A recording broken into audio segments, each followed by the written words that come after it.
கிறிஸ்துவுக்குள் பிரியமுள்ள சகோதர சகோதரிகளை நம்முடைய பிதாவாகிய தேவனாலும் கர்த்தராகிய இயேசு கிறிஸ்தினாலும் கிருபையும் சமாதானம் உண்டாவதாக என்கிற அன்பின் வாழ்த்துக்களையும் வணக்கத்தையும் உங்கள் அனைவருக்கும் தெரிவித்துக் கொண்டு தேவனுடைய மிகுந்த கிருபையினாலே இந்த நல்ல நாளிலே நாம் ஒன்று சேர தேவனுடைய மகா பரிசுத்தமான சகல பிரஸ்தாபத்தை பார்க்கிலும் அவர் மகிமைப்படுத்தி வைத்திருக்கிற மேன்மை அருமையுமான அவருடைய வார்த்தைகளை தியானிக்கும்படியாக தேவன் கொடுத்த இந்த நல்ல வாய்ப்புக்காக அவருக்கும் அவருடைய குமாரருக்கும் மகிமையை செலுத்தி கொண்டு அன்புக்குரிய சகோதர சகோதரிகளுக்கு இங்கு கோத்தகிரி பகுதியில் இருக்கிற உங்கள் அன்பு சகோதர சகோதரர்களுடைய அன்பையும் வாழ்த்துக்களையும் தெரிவித்துக் கொள்கிறேன். அன்புக்குரிய சகோதர சகோதரிகளை இன்றைக்கி கூட நாம் பார்க்க போகிற ஒரு பாடம் பழைய ஏற்பாட்டில் வாழ்ந்த ஒரு மனிதரை குறித்து தான் நம்ம பார்க்க இருக்கிறோம். ஒரு கதாபாத்திரத்தை குறித்து பார்க்க இருக்கிறோம். அவர் யார் அப்படின்னு சொல்லி பார்த்தீங்கன்னா நாபாலை குறித்து தான் இன்றைக்கி நம்ம பார்க்க இருக்கிறோம். அப்போ ஒரு சிலருக்கு நாபால் யார் அப்படின்னு பேர் சொன்ன உடனே தெரிஞ்சிருக்கலாம், ஒரு சிலருக்கு உடனே ஞாபகத்துக்கு வராமல் இருக்கலாம். நம்ம இந்த பாடம் பார்க்கும்போது கண்டிப்பாக நீங்கள் எல்லாரும் நாபாலை பற்றி அதிகமாக தெரிஞ்சுக்கொள்வீங்க. அப்போ அன்புக்குரிய சகோதர சகோதரிகளே, யார் இந்த நாபால் அப்படின்னு சொல்லி நீங்கள் பார்த்தீங்கன்னா தாவீது காலத்தில் வாழ்ந்துட்ட ஒரு மனிதர். இன்னொரு வகையில் சொல்லணும்னா தாவீதுக்கினுடைய இரண்டாவது மனைவி அபிகாயில், அவங்களுடைய முதல் கணவர் யாருன்னு பார்த்தீங்கன்னா இந்த நாபால். மறுபடியும் சொல்கிறேன், தாவீதுக்கு அநேக மனைவிகள் இருந்தாங்கன்னு வச்சுக்கலாங்களே. அதில் முதல் மனைவி நீங்கள் பார்த்தீங்கன்னா சவுலினுடைய குமாரத்தி மீகாலை மேரேஜ் பண்ணுவார். அடுத்து ரெண்டாவது இவர் வனாந்தரத்தில் சவுலுக்கு பயந்து வந்திருக்கும் போது அந்த வனாந்தரத்தில் ஒரு பெண்ணை திருமணம் செய்வார். அவங்க யாருன்னு பார்த்தீங்கன்னா அபிகாயில். ஆனால் அந்த அபிகாயில் பார்த்தீங்கன்னா இரண்டாவதாக இவர் மேரேஜ் பண்ணுறாரு. முதல் கணவர் அந்த அபிகாயிலுக்கு யாருன்னு பார்த்தீங்கன்னா அவர் தான் இந்த நாபால். சரிங்களா? அப்போ இன்றைக்கி நம்ம பார்க்க போகிற அந்த காரியம் என்ன பார்த்தீங்கன்னா, தாவீது ராஜா ஆகிறதுக்கு முன்னாடி சவுலுக்கு பயந்து அந்த வனாந்தரத்தில் இருக்கும்போது நடந்த ஒரு நிகழ்ச்சியை தான் இன்றைக்கி நம்ம ஒரு பாடமாக பார்க்க போகிறோம். அப்போ நாபால் யார்? இந்த நாபால் இவர் எப்படிப்பட்டவர், இவர் என்ன செஞ்சார், இவரை குறித்து வேதம் என்ன பதிவு செஞ்சுருக்கு, அடுத்து இவர்கிட்ட இருந்து நாம் கற்றுக்கொள்ளக்கூடிய பாடங்கள் என்ன அப்படிங்கிறத நம்ம பார்க்க போகிறோம்.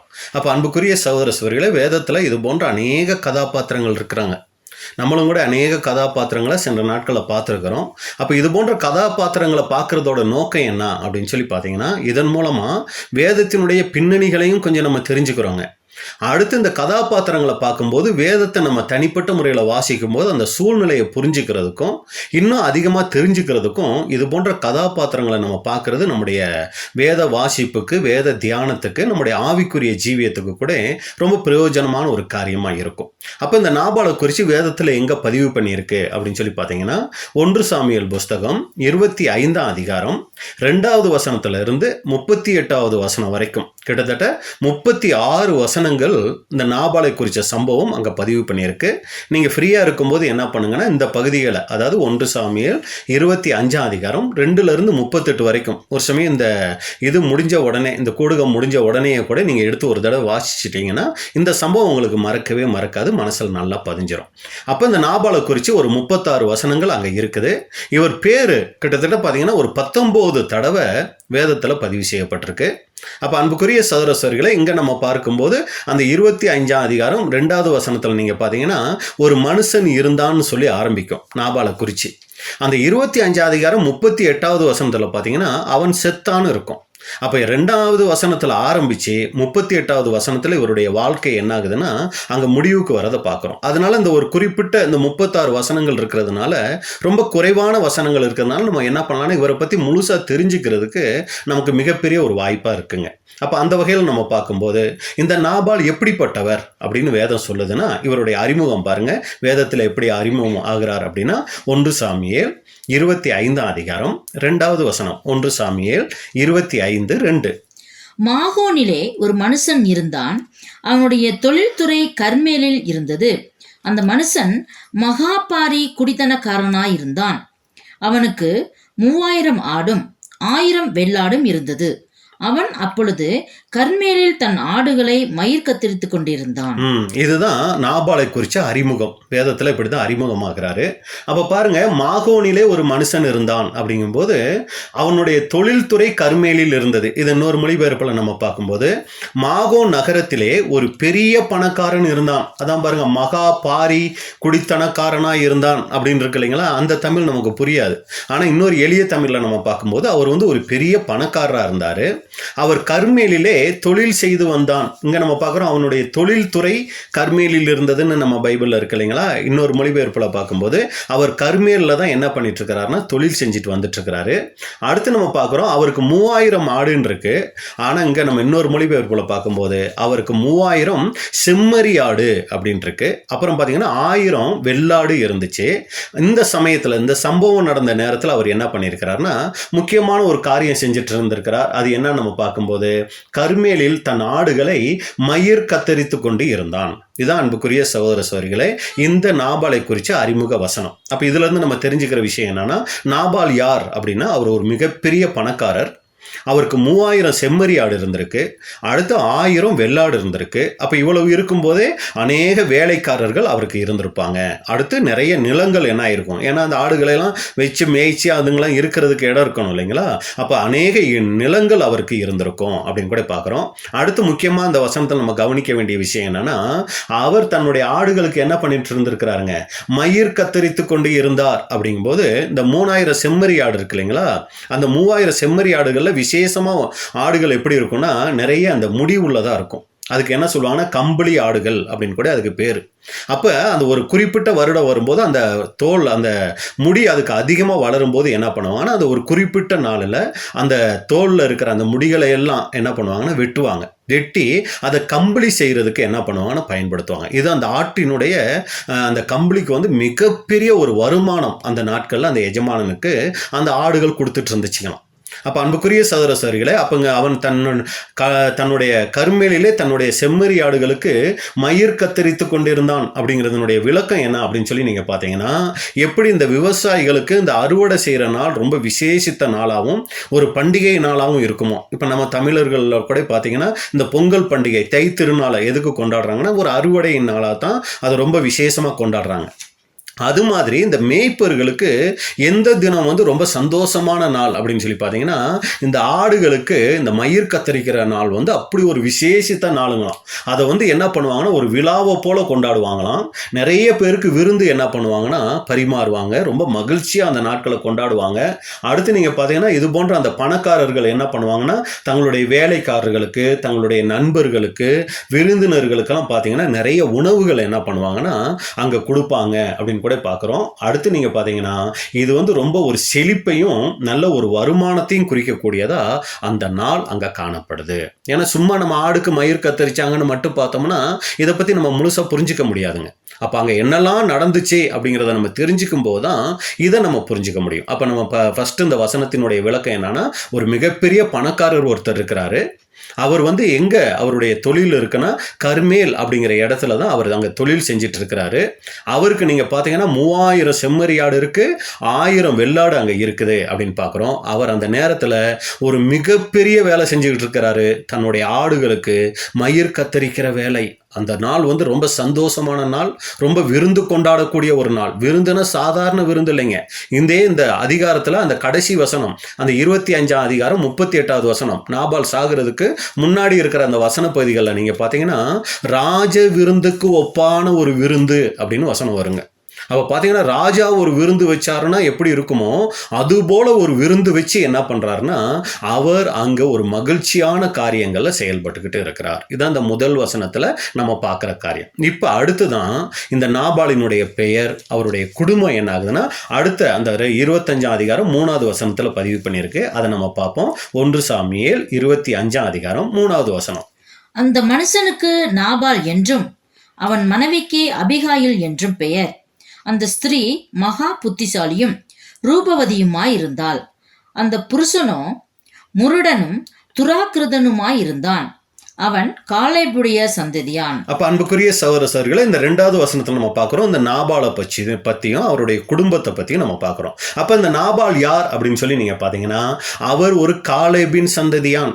அப்படின்னா நம்ம தெரியும் கானான் தேசத்துலேருந்து வந்தவங்களில் 2 பேர் விசேஷமாக எகிப்து தேசத்துலேருந்து வந்தவங்களில் விசேஷமாக 2 பேர் அங்கே கானான் தேசத்துக்கு போகிறாங்க. அதில் ஜோசுவா ஒன்று, காலேப் ஒன்று. இந்த காலேபினுடைய சந்ததியில் வந்தவர் தான் யார் அப்படின்னு சொல்லி பார்த்தீங்கன்னா இந்த நாபால் அப்படின்னு கூட பார்க்குறோம்.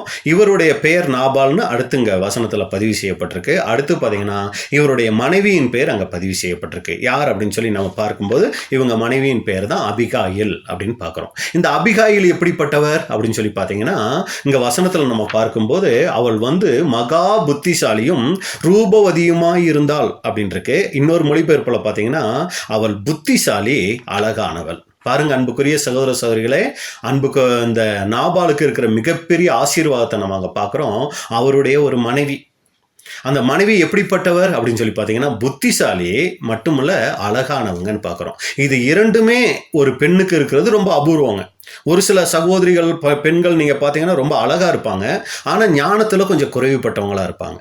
ஒரு சிலர் ஞானத்துல நல்லா இருப்பாங்க, அழகுல குறைவுபட்டவங்களா இருப்பாங்க. இது ஏதோ அவங்கள நம்ம குறைவுபடுத்தி சொல்றதுக்காக சொல்ல வரல, பொதுவா அப்படி இருக்கிறதுக்கு வாய்ப்புகள் நிறைய இருக்கு. ஆனா இங்க அபிகாயில் கிட்ட பார்க்கும்போது அவங்க ரொம்ப அழகாவும் இருக்கிறாங்க, அதே நேரத்துல புத்திசாலியாவும் இருக்கிறாங்க அப்படின்னு பார்க்கிறோம். அடுத்து, இப்படிப்பட்ட பணக்காரரான பெரிய பணக்காரரா இருந்த அழகான புத்திசாலியான மனைவியை கொண்டிருந்த இந்த நாபால் எப்படிப்பட்டவரா இருந்தார், அவருடைய குணலட்சணம் எப்படிப்பட்டதா இருந்துச்சு அப்படின்னு சொல்லி வசனம் சொல்லும்போது, அந்த புருஷன் முரடனும் துராகிருதனுமாய் இருந்தான் அப்படின்னு இருக்குங்க. அப்ப இது எப்படி புரிஞ்சுக்கிறது? அது என்ன பிரதர் துராகிருதன் அப்படின்னா? முரடன் ரொம்ப மோசமானவன் அப்படின்னு சொல்லியிருக்குங்க. அப்ப பாருங்க, இவ்வளவு அழகான மனைவிய செல்வத்தை பெற்ற இந்த நாபால் ஒரு முரட்டுத்தனம் உள்ளவராகவும் ரொம்ப மோசமானவராகவும் அங்கே இருந்திருக்கிறார். அப்ப இந்த 2 வசனங்கள்ல இருந்து இன்னைக்கு நம்ம கற்றுக்கொள்ளக்கூடிய காரியம் என்னன்னா, அன்புக்குரிய சகோதர சகோதரிகளே, வேதத்துல நீங்க பாத்தீங்கன்னா ஒரு சில மனிதர்களுடைய வாழ்க்கைய தேவன் நமக்கு ஆசீர்வாதமா வச்சிருப்பாருங்க. அவங்க வாழ்க்கையை படிக்க படிக்க நம்மளுடைய விசுவாசம் வளரும், தேவனுக்கு கீழ்ப்படியணுங்கிற எண்ணம் நமக்குள்ள வரணும், ஆண்டவருக்கு இன்னும் பிரியமா நடக்கணுமே அப்படிங்கிற எண்ணம்லாம் வரும். இப்படி ஒரு சிலர் வேதத்துல தேவன் பதிவு பண்ணி வச்சிருக்கிறார், இப்படித்தான் நம்ம வாழணும்னு. அதே நேரத்துல ஒரு சிலரை தேவன் எப்படி தெரியுங்களா பதிவு செஞ்சு வச்சிருக்கிறாரு? நமக்கு எச்சரிக்கை உண்டாகும்படி பதிவு செஞ்சு வச்சிருக்கிறாருங்க. இப்படி நம்ம இருந்துடக்கூடாது அப்படின்னு பதிவு செய்யப்பட்டிருக்கு. இன்னைக்கு நம்ம பார்க்குற இந்த நாபால் எதுக்கு நமக்கு அடையாளமா இருக்கிறார்னா, ஒரு எச்சரிப்பு உண்டாகும்படி, இந்த மாதிரி நம்ம இருந்துடக்கூடாதுங்கிறதுக்கு ஒரு எச்சரிப்பு உண்டாகும்படி தான் இந்த நாபாலினுடைய அந்த காரியங்கள் அங்க பதிவு செய்யப்பட்டிருக்கு. சரி பிரதர், இப்ப நாபாலை குறித்து பதிவு செய்யப்பட்டிருக்கு, என்னென்ன காரியங்கள் அவர்கிட்ட இருந்து நம்ம கத்துக்கொள்ளலாம் அப்படின்னு சொல்லி நீங்க பாத்தீங்கன்னா, முதல் காரியம் இந்த நாபாலுக்கிட்ட இருந்து நம்ம கற்றுக்கொள்கிறது என்னன்னு பாத்தீங்கன்னா, நற்குணம் இல்லாத நாபால். நற்குணம் இல்லாத நாபால் அப்படின்னு பார்க்குறோம். சரிங்களா? அப்போ அன்புக்குரிய சகோதர சகோதரிகளே, நாபாலுக்கு பார்த்தீங்கன்னா ரொம்ப நல்ல செல்வம் அங்கே இருக்குது. 3000 ஆடுகள், 1000 வெள்ளாடுகள், பெரிய நிலம், நிறைய வேலைக்காரங்க நிற்கிற நல்ல செல்வம் அவருக்கு இருந்துச்சு. அடுத்து நீங்கள் பார்த்தீங்கன்னா புத்திசாலியான மனைவி, அழகான மனைவி. இது நாபாலுக்கு கொடுக்கப்பட்ட பூமிக்குரிய ஆசீர்வாதம். இப்போ இதை ஜனங்கள் பார்க்கும்போது நாபாலை பற்றி என்ன சொல்லுவாங்க? அவருக்கு என்னங்க கொடுத்து வச்ச மனுஷன், நல்ல பணம் வசதி இருக்குது, நல்ல ஒரு ஞானமுள்ள மனைவி கிடைச்சிருக்காங்க, அழகான மனைவி கிடைச்சிருக்காங்க, இதை விட ஒரு அதிர்ஷ்டசாலி யார் இருக்க முடியும்? இதுதான் அன்னைக்கு இருக்கிற மனிதர்களுடைய பார்வையில் நாபால். ஆனால் தேவனுடைய பார்வையில் அவர் எப்படி இருக்கிறார் அப்படின்னு சொல்லி பார்த்தீங்கன்னா, முரடனும் மிகவும் மோசமானவனுமா யார் இருக்கானா? இந்த நாபால் இருக்கிறார். அப்ப இதுல இருந்து நம்ம கற்றுக்கொள்ளக்கூடிய காரியம் என்ன? இந்த 2 வசனங்கள் இருக்கு இல்லைங்களா, 1 சாமுவேல் 25, 2-3 வசனம் இருக்கு இல்லைங்களா, இந்த 2 வசனங்களை நம்ம பார்க்கும்போது அன்புக்குரிய சகோதர சகோதரிகளை நல்லா கவனிங்க. முதல் வசனம், அந்த 2வது வசனம் நீங்க பாத்தீங்கன்னா, மனிதனுடைய பார்வையில நாபால் எப்படி இருக்கிறார். அடுத்து அந்த 3வது வசனத்துல நீங்க பாத்தீங்கன்னா, தேவனுடைய பார்வையில நாபால் எப்படி இருக்கிறார் அப்படின்னு அங்க பதிவு பண்ணியிருக்கு. அப்ப அன்புக்குரிய சகோதரர்களே, ஒரு மனுஷன் இன்னொரு மனுஷனை பார்த்தா எதையெல்லாம் பார்ப்பாரு அப்படிங்கிறத முதல் அந்த வசனத்துல அங்க நம்ம பார்க்கிறோம். அப்போ ஒரு மனுஷனை பார்க்கும்போது எப்படி பார்ப்பாரு? 1 சாமுவேல் 16 அதிகாரம் 7வது வசனம். 1 சாமுவேல் 16:7. கர்த்தர் சாமுவேலை நோக்கி, நீ இவனுடைய முகத்தையும் இவனுடைய சரீர வளர்ச்சியும் பார்க்க வேண்டாம், நான் இவனை புறக்கணித்தேன், மனுஷன் பார்க்கிறபடி நான் பாரேன், மனுஷன் முகத்தை பார்ப்பான், கர்த்தரோ இருதயத்தை பார்க்கிறார் என்றார். அப்ப பாருங்க, மனுஷன் பார்க்கிறபடி நான் பாரேன், மனுஷன் முகத்தை பார்ப்பான். அப்ப பாருங்க, ஒரு மனுஷனுடைய பார்வையில எதெல்லாம் பார்ப்பாங்கன்னா, அவங்க வாழ்க்கையை பார்ப்பாங்க, அவங்களுக்கு இருக்கிற செல்வத்தை பார்ப்பாங்க, முகத்தை பார்ப்பாங்க. இதான் மனிதர்களுடைய பார்வை. அப்ப மனிதர்களுடைய பார்வையில இங்க நாபால் எப்படி இருக்கிறார்னா, ஒரு பெரிய பணக்காரரா இருக்கிறாரு, நல்ல கர்மேல ஒரு நல்ல தொழில் செய்யக்கூடியவராக இருக்கிறாரு, அவருக்கு 3000 செம்மறியாடு இருக்கு, 1000 வெள்ளாடு இருக்குது, அழகான ஒரு மனைவி, புத்திசாலியான ஒரு மனைவி இருக்கிறாங்க. இது மனித பார்வை. தேவனுடைய பார்வையில் அவர் எப்படி இருக்கிறார் அப்படின்னு சொல்லி நம்ம பார்க்கும்போது, அன்புக்குரிய சகோதர சகோதரிகளே, அவர் முரடனும் துராகிருதன், அதாவது மிகவும் மோசமானவரா அவர் அங்கே இருக்கிறார். நீங்கள் வேதத்தில் நீங்கள் பார்த்தீங்கன்னா இப்படி ஒரு சிலரை பற்றி சொல்லியிருக்கோங்க. தேவனுடைய பார்வையில் அவங்க எப்படி இருக்கிறாங்க, மனுஷர்களுடைய பார்வையில் அவங்க எப்படி இருக்கிறாங்கன்னு சொல்லியிருக்கோம். உதாரணத்துக்கு நம்ம ஒருத்தரை பார்க்கணும்னா யோபுவை நம்ம பார்ப்போம்.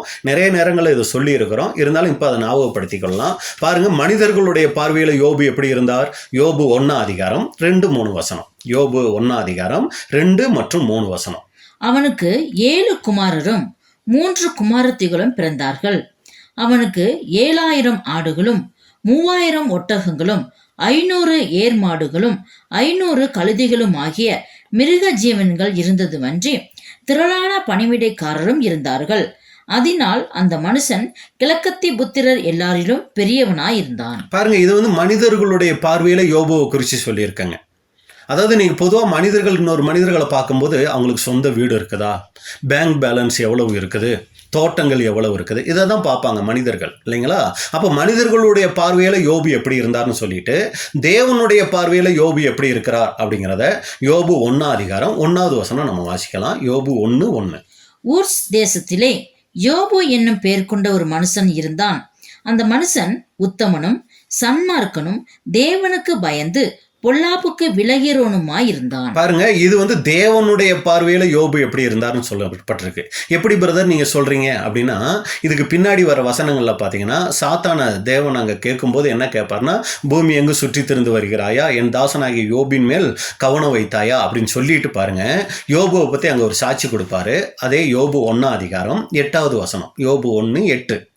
கர்த்தர் சாத்தானை நோக்கி, என் தாசனாகிய யோபின் மேல் கவனம் வைத்தாயோ, உத்தமனும் சன்மார்க்கனும் தேவனுக்கு பயந்து பொல்லாப்புக்கு விலகிறோனுமாகிய அவனைப் போல பூமியில் ஒருவனும் இல்லை என்றார். பாருங்க, இங்க தேவனுடைய பார்வையில யோபுவினுடைய குணலட்சணம் மட்டும்தான் அவர் கண்ணுக்கு தெரியுதுங்க.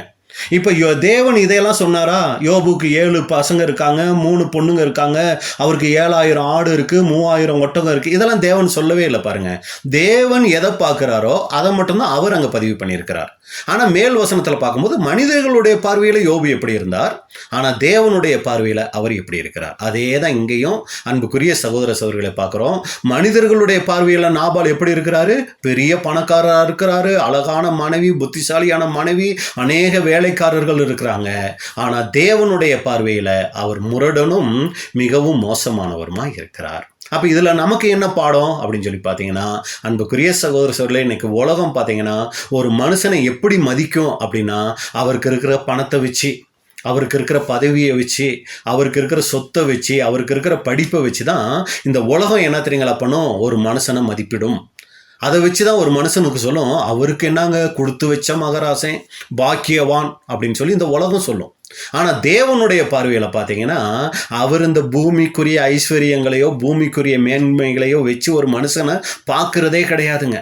அவர் எப்படி தெரியுங்களா பார்ப்பாரு? அவங்களுடைய இருதய சிந்தை, அவங்க வெளிப்படுத்துகிற உண்மையான குணலட்சணம், இதை வச்சு தான் தேவன் ஒரு மனுஷனை மதிப்பிடுவார். அதனால தான் நீங்கள் பார்த்தீங்கன்னா, பாக்கியவான் ஆண்டவராக இயேசு கிறிஸ்து யாரை சொல்கிறார் அப்படின்னு சொல்லி பார்த்தீங்கன்னா, ஆவியில் எளிமை உள்ளவர்கள் பாக்கியவான்கள், இருதயத்தில் சுத்தம் உள்ளவர்கள் பாக்கியவான்கள், சாந்த குணம் உள்ளவர்கள் பாக்கியவான்கள், நீதியின் மேல் பசிதாகம் உள்ளவர்கள் பாக்கியவான்கள், இப்படி சொல்வார். ஆனால் உலக பார்வையில் இன்னைக்கு பாக்கியவான்னா, அவருக்கு என்னங்க அவ்வளவு சொத்து இருக்கு, பாக்கியவான், அவருக்கு அவ்வளவு அழகான குடும்பம் இருக்கு, பாக்கியவான். பாருங்க, இன்னைக்கு உலகம் சொல்ற பாக்கியவானுக்கும் தேவன் சொல்ற பாக்கியவானுக்கும் எவ்வளோ பெரிய வித்தியாசம் இருக்குன்னு பாருங்க. அப்போ நம்மளும் கூட இதில் என்ன புரிஞ்சுக்கொள்ளணும் அப்படின்னு சொல்லி பார்த்தீங்கன்னா, நமக்கு செல்வம் இருக்கிறது தவறு கிடையாதுங்க. ஆனால் நமக்கு நல்ல குணம் இருக்காங்கிறத நம்ம யோசித்து பார்க்கணும்.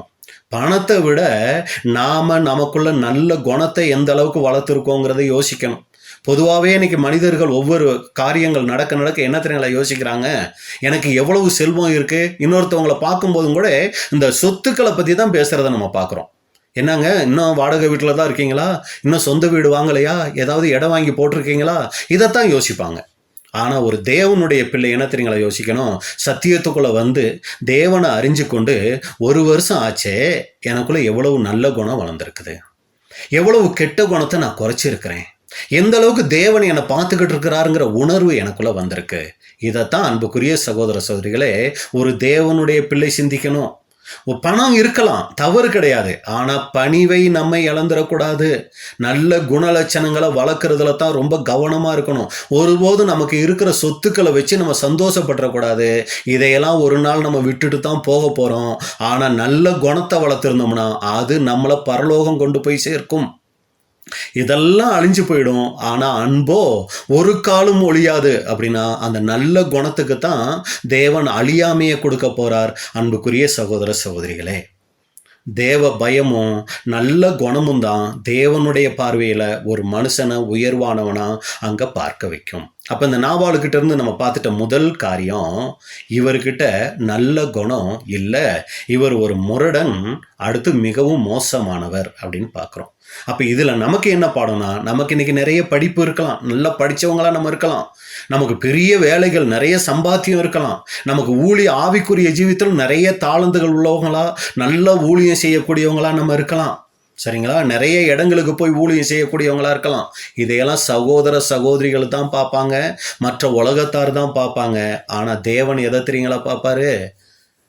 அவருக்கு பிரியமான குணம் நமக்குள்ள எந்த அளவுக்கு வளர்ந்துருக்குங்கிறத மட்டும்தான் அன்புக்குரிய சகோதர சகோதரிகளே தேவன் பார்ப்பார். 1 பேதுரு 3 அதிகாரம் 3 மற்றும் 4 வசனம். 1 பேதுரு 3 அதிகாரம் 3 மற்றும் 4. மயிரை பின்னி பொன் ஆபரணங்களை அணிந்து உயர்ந்த வஸ்திரங்களை உடுத்திக் கொள்ளுதலாகிய புறம்பான அலங்கரிப்பு உங்களுக்கு அலங்காரமாயிராமல். பாருங்க, இது ஏதோ சகோதரிகளுக்கு மட்டும் சொன்னது போல இருக்கும். அப்படி இல்லைங்க.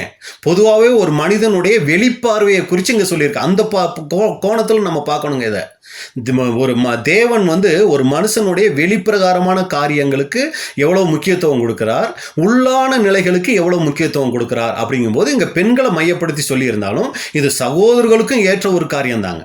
அப்ப என்னன்னா, வெளிப்பிரகாரமான அலங்காரம் அது முக்கியம், அது அலங்காரம் அவசியம்தான். ஆனா அதுவே நமக்கு போதுமானதா இல்லாம அழியாத அலங்கரிப்பா இருக்கிற அழியாத அலங்கரிப்பு, இந்த அலங்கரிப்புக்கு அழிவே கிடையாது. அது என்னது அலங்கரிப்பு? சாந்தமும் அமைதலும் உள்ள ஆவியாகிய இருதயத்தில் மறைந்திருக்கிற குணமே உங்களுக்கு அலங்காரமாய் இருக்க கடவுது. அப்ப எதுல ஒரு ஆணும் பெண்ணும், ஒரு சகோதரனும் சகோதரி எந்த அலங்காரத்துக்கு முக்கியத்துவம் கொடுக்கணுங்கும் போது உள்ளான குணலட்சணங்களுக்கு அதிக முக்கியத்துவம் கொடுக்கணும். ஏன் அப்படின்னா எதுவே இந்த உள்ளான குணலட்சணங்களே தேவனுடைய பார்வையில் விலையேற பெற்றது. இதுதான் தேவனுடைய பார்வையில விலையேற பெற்றது. அப்ப நம்ம இந்த நாபாலு கிட்ட பார்த்துட்ட முதல் காரியம், இவர் நற்குணம் இல்லாத நாபாலா இருந்தார். நாம அது போல இருக்கக்கூடாது. அன்புக்குரிய சகோதர சகோதரிகளே, நாம் நல்ல குணத்தை நமக்குள்ள வளர்த்து கொள்ளணும். நாளுக்கு நாள் ஒவ்வொரு நாளும் இதுக்காக நம்ம என்ன பண்ணணும்? ஜெபம் பண்ணணும், பிரயாசம் எடுக்கணும், பொருத்தனைகள் பண்ணணும், நல்ல குணலட்சணங்களை நாம வளர்க்கணும். இப்ப 2வது இந்த நாபால் கிட்ட நம்ம பார்க்கக்கூடிய காரியம் என்ன அப்படின்னு சொல்லி பாத்தீங்கன்னா, நன்றி உணர்வு இல்லாத நாபால். நன்றி உணர்வு இல்லாத நாபால், இதைத்தான் நம்ம பார்க்க போறோம். இந்த தாவீதுக்கும் நாபாலுக்கும் என்ன தொடர்பு, எங்க தாவீதும் நாபாலும் சந்திச்சாங்க, என்ன இந்த காரியங்கள் எப்படி வந்துச்சு அப்படிங்கிற இந்த சம்பவத்தை தான் இப்ப 4வது வசனத்துல இருந்து நம்ம பார்க்க போறோம். முதல் 2 வசனங்கள்ல நாபாலினுடைய சொத்து மதிப்பு, அடுத்து அவருக்கு இருந்த குடும்பம், இதை பார்த்துட்டோம். இப்ப நாபாலை குறித்து ஒரு சில காரியங்கள் பார்க்கலாம். 1 சாமுவேல் 25 அதிகாரம் 4 முதல். நாபால் தன் ஆடுகளை மயிர் கத்திரிக்கிற செய்தியை வனாந்திரத்தில் இருக்கிற தாவீது கேட்டபோது, இப்ப தாவீது கேள்விப்படுகிறார். நாபால் என்ன பண்ணிக்கிட்டு இருக்கிறாரு? ஆடுகளை மயிர் கத்தரிச்சுக்கிட்டு இருக்கிறார். இப்போ உங்களுக்கு என்ன ஞாபகத்துக்கு வந்துடணும்? வெறும் ஆட்டினுடைய தோல் அந்த முடியை வெட்டிக்கிட்டு இருக்கிறது இல்லைங்க, அது ஒரு பெரிய விழா மாதிரி செஞ்சிட்டு இருக்கிறாங்க. ரொம்ப மகிழ்ச்சியா இருந்துட்டு இருக்கிறாங்க. நிறைய பேருக்கு சாப்பாடு போட்டுக்கிட்டு இருக்கிறாங்க. அது ஒரு மிகப்பெரிய ஒரு கொண்டாட்டமான ஒரு சூழ்நிலையை ஏற்படுத்திக்கிட்டு இருக்குது. நல்ல ஒரு வருமானம் இப்ப நாபாலுக்கு என்ன ஆயிட்டு இருக்குது, அங்க வந்துகிட்டு இருக்குது. இந்த ஒரு சூழ்நிலையை தாவீது கேட்ட உடனே தாவீது 10 வாலிபரை அழைத்து, தாவீது கூட இருந்த ஒரு 10 வாலிபரை கூப்பிட்டு, நீங்கள் கர்மேலுக்கு போய் நாபாலிடத்தில் சென்று என் பெயரை சொல்லி அவன் சுக செய்தியை விசாரித்து, இப்ப நாபாலு கிட்ட நீங்க போயிட்டு, நாபால் நீங்க நல்லா இருக்கீங்களா, தாவீது எங்களை உங்ககிட்ட அனுப்பிச்சு வச்சார் அப்படின்னு சொல்லிட்டு அவனை நோக்கி, நீர் வாழ்க, உமக்கு சமாதானமும் உம்முடைய வீட்டுக்கு சமாதானமும் உமக்கு உண்டான எல்லாவற்றிற்கும் சமாதானமும் உண்டாவதாக என்று அவனை வாழ்த்தி, ஃபர்ஸ்ட் நாபாலை பார்த்த உடனே நான் தான் நாபாலுக்கிட்ட உங்களை அனுப்பிச்சேன்னு சொல்லிட்டு அடுத்து நாபாலை என்ன பண்ணுங்க, வாழ்த்துங்க. உங்களுக்கு சமாதானம், உங்க குடும்பத்துக்கு சமாதானம் உண்டாகட்டும்னு வாழ்த்திட்டு, இப்பொழுது ஆடுகளை மயிர் கத்திரிக்கிறவர்கள் உம்மிடத்தில் இருக்கிறார்கள் என்று கேள்விப்பட்டேன். அப்படின்னா என்ன புரிஞ்சுக்கணும், ஒரு மகிழ்ச்சியான சூழ்நிலை, ஒரு வருமானம் நிறைஞ்ச ஒரு சூழ்நிலையில இப்ப நீங்க நல்ல நிலைமையில இருக்கிறீங்கன்னு நான் கேள்விப்பட்டேன். உம்முடைய மேய்ப்பர் எங்களோடு கூட இருந்தார்கள். அவர்கள் கர்மேலில் இருந்த நாளெல்லாம் நாங்கள் அவர்களை வருத்தப்படுத்தவில்லை. அவர்களுடைய பொருள் ஒன்றும் காணாமல் போனதும் இல்லை. இப்ப நீங்க ஆடுகளை மயிர் கத்தரிச்சுக்கிட்டு இருக்கீங்களே, கொஞ்ச நாளைக்கு முன்னாடி உங்க மேய்ப்பர்கள் இந்த ஆடுகளை எல்லாம் வனாந்தரத்துல கொண்டு வந்து அங்க மேய்ச்சிட்டு இருந்தாங்க. அந்த நேரத்துல நானும் வனாந்தரத்துல என்னுடைய ஆட்களும் அங்க இருந்தோம். அப்படி இருக்கும்போது உம்முடைய வேலைக்காரரை கேளும், அவர்கள் உமக்கு சொல்வார்கள். ஆதலால் இந்த வாலிபருக்கு உம்முடைய கண்களிலே தயை கிடைக்க வேண்டும். நல்ல நாளில் வந்தோம். உம்முடைய கைக்கு உதவுவதை உம்முடைய ஊழியக்காரருக்கும் உம்முடைய குமாரனாகிய தாவீதுக்கும் கொடுக்கும்படி வேண்டுகிறேன் என்று சொல்லுங்கள் என்றார். அப்ப என்ன ஆச்சு அப்படின்னா, வனாந்தரத்துல உங்க ஆடுகளை எல்லாம் அவங்க மேய்ச்சிட்டு இருக்கும்போது நாங்க உங்க மேய்ப்பருக்கும் உங்க ஆடுகளுக்கும் நாங்க பாதுகாப்பா இருந்தோம். உங்க மேய்ப்பர்களை நாங்க பாதுகாத்தோம், திருடங்க கிட்ட இருந்து நாங்க பாதுகாத்தோம், கொள்ளையர்கள் கிட்ட இருந்து பாதுகாத்தோம். நாங்க நினைச்சிருந்தா நாங்களே அந்த ஆடுகளை என்ன பண்ணிருக்கலாம், கொள்ளையாடி நாங்க எங்களுடைய பசிகளை ஆத்தி இருக்கலாம், வேற சில காரியங்களை நாங்க செஞ்சிருக்கலாம். ஏன்னா தாவீதோட இருந்த ஆளுங்களை பத்தி ஒரு லிஸ்டே ஒரு அதிகாரத்துல போடுது. மிக பராக்கிரமான சாலிகள் தான் தாவீதோட இருந்திருக்கிறாங்க. அப்படி இருந்தவங்க நாபாலினுடைய மேய்ப்பர்களை ஆடுகளை எல்லாம் என்ன பண்ணிருக்காங்க, ரொம்ப காவல்காரர்களா இருந்து பாதுகாத்து இருக்கிறாங்க. இப்ப தாவீது என்ன சொல்ல வர்றாருன்னா, பாருங்க, வனாந்தரத்துல உங்க மேய்ப்பர்கள் ஆடுகள் இருக்கும்போது நாங்க அவங்கள பாதுகாத்துக்கிட்டோம். அதுக்கு ஒரு சம்பளம் போல நீங்க நினைச்சாலும் சரி, ஒரு உதவியா நினைச்சாலும் சரி, இப்ப நீங்க ஒரு நல்ல நிலைமையில இருக்கீங்க, எல்லாருக்கும் சாப்பாடு போட்டுட்டு இருக்கிறீங்க. அதனால இப்ப நான் ஒரு 10 வாலிபரை அனுப்பிச்சு வச்சிருக்கேன். நாங்களும் கொஞ்சம் கஷ்டத்துல பசியில இருக்கோம். நீங்க என்ன பண்ணுங்க, உங்ககிட்ட இருக்கிறதுல கொஞ்சம் கொடுத்து உதவுங்க அப்படின்னு சொல்லி அங்க கேட்கிறாரு. தாவீதின் வாலிபர் போய் இந்த வார்த்தைகளை எல்லாம் தாவீதின் நாமத்தினாலே நாபால் இடத்தில் சொல்லி பின்னொன்று பேசாதிருந்தார்கள். பாருங்க, இப்ப இதை போய் தாவீதுடைய அந்த வாலிபர்கள் போய் என்ன பண்றாங்கன்னா, நாபாலு கிட்ட இதையெல்லாம் சொல்றாங்க. அப்படி சொன்ன உடனே நாபால் என்ன சொல்லியிருக்கணும், அப்படியா, எனக்கு இது தெரியாம போச்சே, சரி சரி, நானும் இங்கேயும் எல்லாருக்கும் அதை தானே செஞ்சுட்டு இருக்கேன். இன்னைக்கு நான் இவ்வளவு பெரிய வருமானம் பாக்குறேன்னா அதுக்கு காரணம் யாரு, நீங்களும் தாவீதும் தானே. நீங்க இன்னைக்கு அந்த ஆடுகளை பாதுகாக்காம போயிருந்தா இன்னைக்கு இந்த மயிர் கத்தரிச்சு இந்த வருமானம் சம்பாதிப்பேன் நானு. அதனால கண்டிப்பா உங்களுக்கு உதவி செய்யாம யாருக்கு உதவி செய்ய போறேன்னு சொல்லி இவர் என்ன பண்ணிருக்கணும், அவங்க கேட்டதை விட ரெட்டிப்பா கொடுத்துருக்கணும். ஆனா நாபாலினுடைய அந்த நன்றி உணர்வு இல்லாத நாபால் அப்படின்னு தலைப்பு பார்த்தோம் இல்லைங்களா. பாருங்க அந்த நாபால் எப்படிப்பட்ட வார்த்தைகள் அங்க பேசுறார் அப்படின்னா, நாபால் தாவீதின் ஊழியக்காரருக்கு பிரதியுத்தரமாக, தாவீது என்பவன் யார், ஈசாயின் குமாரன் யார், தங்கள் எஜமான்களை விட்டு ஓடி போகிற வேலைக்காரர் இந்நாளில் அநேகர் உண்டு. தாவீதா அது யாருன்னே எனக்கு தெரியாதே அப்படிங்கிறாரு. நான் என் அப்பத்தையும் என் தண்ணீரையும் என் ஆடுகளை மயில் கத்திரிக்கிறவர்களுக்காக நான் அடித்து சமையல் பண்ணுவித்ததையும் எடுத்து இன்ன இடத்தார் என்று நான் அறியாத மனுஷனுக்கு கொடுப்பேனோ என்றான். நான் இங்க சமைச்சு என்ன பண்றது, என்னோட வேலைக்காரங்களுக்கு, என் கூட இருக்கிறவங்களுக்கு கொடுக்கறத விட்டுவிட்டு ஊர் பேர் தெரியாதவங்களுக்கு நான் கொடுக்க முடியுமா அப்படிங்கிறாரு. தாவீதின் வாலிபர் தங்கள் வழியே திரும்பி மறுபடியும் தாவீதினிடத்தில் வந்து இந்த வார்த்தைகள் எல்லாம் அவனுக்கு அறிவித்தார்கள். இப்ப இந்த வாலிபர்கள் அப்படியே சோர்ந்து போய், ஏன்னா இவங்க வந்தது என்ன நோக்கம், நிறைய நாபால் தருவாரு, அதெல்லாம் வாங்கிட்டு போய், ஏன்னா நம்ம அவ்வளோ பெரிய உதவி செஞ்சிருக்கிறோம், இப்ப நாபால் என்ன பண்ணுவாருன்னா அதெல்லாம் நமக்கு தருவாருன்னு நினைச்சு இவங்க வந்தாங்க. ஆனால் நாபால் வார்த்தையை கேட்டு இவங்க சோர்ந்து போய் இப்ப என்ன பண்றாங்கன்னா திரும்பி போறாங்கன்னு பாக்குறோம். உண்மையிலேயே தாவீதினுடைய ஊழியக்காரங்க தாவீது அது போல மந்தையை பாதுகாத்தாங்களா அப்படின்னு கேட்டா, அந்த நாபாலினுடைய வேலைக்காரர்களே அதை சொல்றத பாக்குறோம். அந்த நாபாலினுடைய மனைவி அபிகாயில் கிட்ட இதை சொல்லுவாங்க. பாருங்க, 1 சாமுவேல் 25 அதிகாரம் 14 இருந்து 16 வரைக்கும். 1 சாமுவேல் 25 14 முதல் 16 வரைக்கும். அப்பொழுது வேலைக்காரரில் ஒருவன் நாபாலுடைய மனைவியாகிய அபிகாயிலை நோக்கி, இதோ நம்முடைய எஜமானுடைய சுக செய்தி விசாரிக்க தாவீது வனாந்தரத்திலிருந்து ஆட்களை அனுப்பினான், அவர்கள் பேரில் அவர் சீறினார். பாருங்க, இங்க அந்த வேலைக்காரங்க சொல்றாங்க, அம்மா இந்த மாதிரி முதலாளி கிட்ட தாவீது ஆட்களை அனுப்பிச்சிருந்தாரு, ஆனா அவங்க வந்து சுய செய்தியெல்லாம் விசாரிச்சு தாவீது என்னமோ கேட்டு அனுப்பிச்சாரு, ஆனா எஜமான் என்ன தெரியுங்களா பண்ணாரு, அவர்கள் பேரில் அவர் சீறினார். இது இன்னொரு மொழிபெயர்ப்பு பார்த்தீங்கன்னா கண்டபடி திட்டி அனுப்பி விட்டார். அவங்கள கண்ட பேணிக்கு என்ன பண்ணியிருக்கிறாரு, திட்டி அனுப்பிச்சிட்டாரு. ஆனால் அது அவங்க எப்படிப்பட்டவங்க, அவங்க தாவீதும் அவங்களுடைய அந்த சேவகர்களும் அப்படின்னு சொல்லும்போது, அந்த மனுஷரோ எங்களுக்கு மிகவும் உபகாரிகளாய் இருந்தார்கள். நாங்கள் வெளிகளில் இருக்கும்போது அவர்கள் எங்களிடத்தில் நடமாடின நாளெல்லாம் அவர்கள் எங்களை வருத்தப்படுத்தினதும் இல்லை, நமது பொருளில் ஒன்றும் காணாமல் போனதும் இல்லை. நாங்கள் ஆடுகளை மேய்த்து அவர்களிடத்தில் இருந்த நாளெல்லாம் அவர்கள் இரவும் பகலும் எங்களை சுற்றிலும் மதிலாய் இருந்தார்கள். பாருங்க என்ன மாதிரி அவங்க வார்த்தை சொல்றாங்கன்னா, அந்த வேலைக்காரங்களுக்கு நல்ல அனுபவம் இருக்கு இல்லைங்களா. அவங்க சொல்றாங்க, அவங்க எங்களுக்கு ரொம்ப உதவியா இருந்தாங்க, எங்களை ஒருபோதும் அவங்க வருத்தப்படுத்தவே இல்லை, எங்க ஆடுகள்ல பொருள்ல எதுவுமே காணாம போகல, அவங்க எங்களை சுற்றிலும் எப்படி இருந்தாங்கன்னா மதிலாய் இருந்தாங்க அப்படின்னு சொல்றாங்க.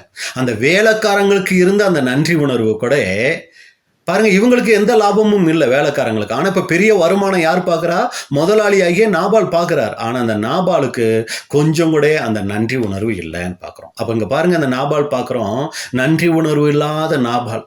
என்ன அந்த நன்றி உணர்வு இல்லை அப்படின்னா, தாவீது செஞ்ச நன்மையை இந்த நாபால் அங்கே மறந்துட்டாரு. நாபால் ஏதோ கஷ்டமான சூழ்நிலையில் இருக்கும்போது தாவீது வந்து கேட்டிருந்தா, என்னப்பா இப்படி கேட்குறீங்க, நானே கஷ்டத்தில் இருக்கேன்னு சொல்லியிருக்கலாம். ஆனால் நாபால் பார்த்தீங்கன்னா நல்ல சூழ்நிலையில் இருக்கிறாரு, ஒரு மகிழ்ச்சியான காலத்தில் இருக்கிறாரு, நல்ல வருமானம் கிடைக்கக்கூடிய ஒரு நேரத்தில் இருக்கிறாரு. இப்போ தாவீது வந்து ஏதோ முரட்டாட்டமான வார்த்தைகளை பேசிடலைங்க, ரொம்ப பணிவா அவரை வாழ்த்தி ரொம்ப தயவோடு என்ன பண்ணுறாரு, தாவீது கேட்குறார் அப்படின்னு சொல்லி அந்த உணவுப் பொருளை கேட்டு அனுப்புகிறார். ஏதோ ஒரு கட்டாய கோரிக்கையா, நாங்கள் வந்து ஆடுகளை நாங்கள் பாதுகாத்தோம், எங்களுக்கு ஒழுங்கா என்ன பண்ணு, எங்களுக்கு தேவையான அப்பத்தை இதையெல்லாம் கொடு அப்படின்லாம் மிரட்டையெல்லாம் செய்யலைங்க. அன்போடு ஒரு வேண்டுகோளாக தான் என்ன பண்ணுறாங்கன்னு வைக்கிறாங்க. ஆனால் நாபாலினுடைய பதில் பார்த்தீங்கன்னா நன்றியற்ற விதமாக என்ன பண்ணுதுன்னா அங்கே இருக்குதுன்னு பார்க்குறோம். என்ன சொல்கிறாரு, யார் தாவீது, யார் அந்த ஈசாயின் மகன், இந்த காலத்தில் எத்தனையோ வேலைக்காரர்கள் எஜமானனை விட்டு ஓடி போய் விடுகிறார்கள். இன்னொரு மொழிபெயர்ப்பில் அப்படி சொல்லியிருக்கு. அடுத்து பாருங்க, அவர் சொன்ன வார்த்தை, நான் எதுக்காக என்னுடைய ரொட்டியையும் என்னுடைய தண்ணீரையும் என் ஆடுகளுக்கு மயிர் கத்தரிக்கிற ஆட்களுக்கு வெட்டி வைத்த இறைச்சியையும் எடுத்து ஊர் பேர் தெரியாத ஆட்களுக்கெல்லாம் கொடுக்கணும் அப்படிங்கிறாருங்க. எவ்வளோ ஒரு கடுமையான ஒரு வார்த்தையை இங்கே நாபால் பேசுகிறத பார்க்குறோம். இந்த வார்த்தையை மறுபடியும் நம்ம தியானிக்கலாம் பாருங்க. அந்த 25:10 மறுபடியும் வாசிப்போம். 1 சாமுவேல் 25:10. நாபால் தாவீதின் ஊழியக்காரருக்கு பிரதியுத்தரமாக, தாவீது என்பவன் யார், ஈசாயின் குமாரன் யார், தங்கள் எஜமான்களை விட்டு ஓடி போகிற வேலைக்காரர் இந்நாளில் அநேகர் உண்டு. பாருங்க என்ன மாதிரி வார்த்தை. நாபால் என்ன சொல்றாருன்னா, தாவீது அந்த 10 வாலிபர்கள் அந்த ஊழியக்காரங்களுக்கு பிரதி உத்தரமாக தாவீது என்பவன் யார் அப்படின்னு கேட்கிறார். உண்மையிலேயே நாபாலுக்கு தாவீதை தெரியுமா தெரியாதா அப்படின்னு கேட்டோன்னா, ஆமாம் பிரதர், நாபாலுக்கு தெரியறதுக்கு சான்ஸ் இல்லையே.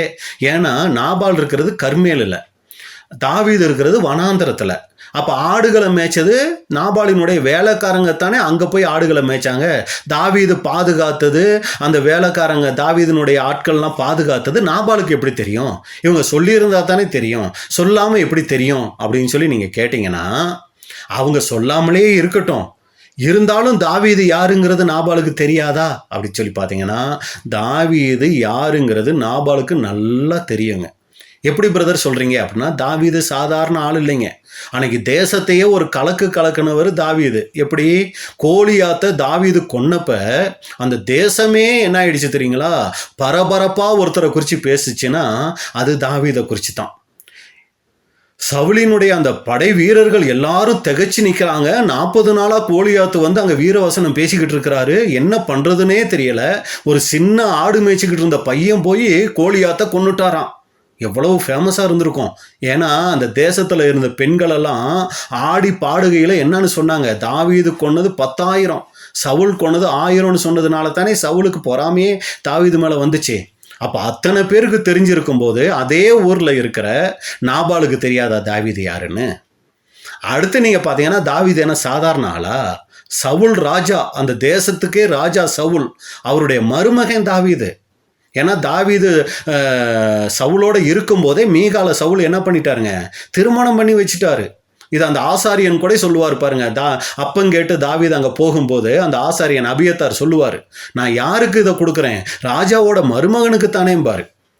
அப்படி இருக்க பிரபலமான தாவீதை இங்க என்னன்னு சொல்றாரு நாபாலு, யார் அந்த தாவீது? தாவீது என்பவன் யார் அப்படின்னு சொல்றாருன்னா, இது தாவீதை அவமதிக்கிறதுக்காகவும் அலட்சியப்படுத்துறதுக்காகவும் பேசின வார்த்தை தானே ஒழிய உண்மையிலேயே தெரியாம இல்லைங்க. தாவீது ராஜாவோட மருமகனை அனுப்பிச்சாரு. அப்படியா, இருங்க நானும் கூட வேலைக்காரங்களை எதுக்கும் ஒரு தடவை கேட்டுக்கிறேன்.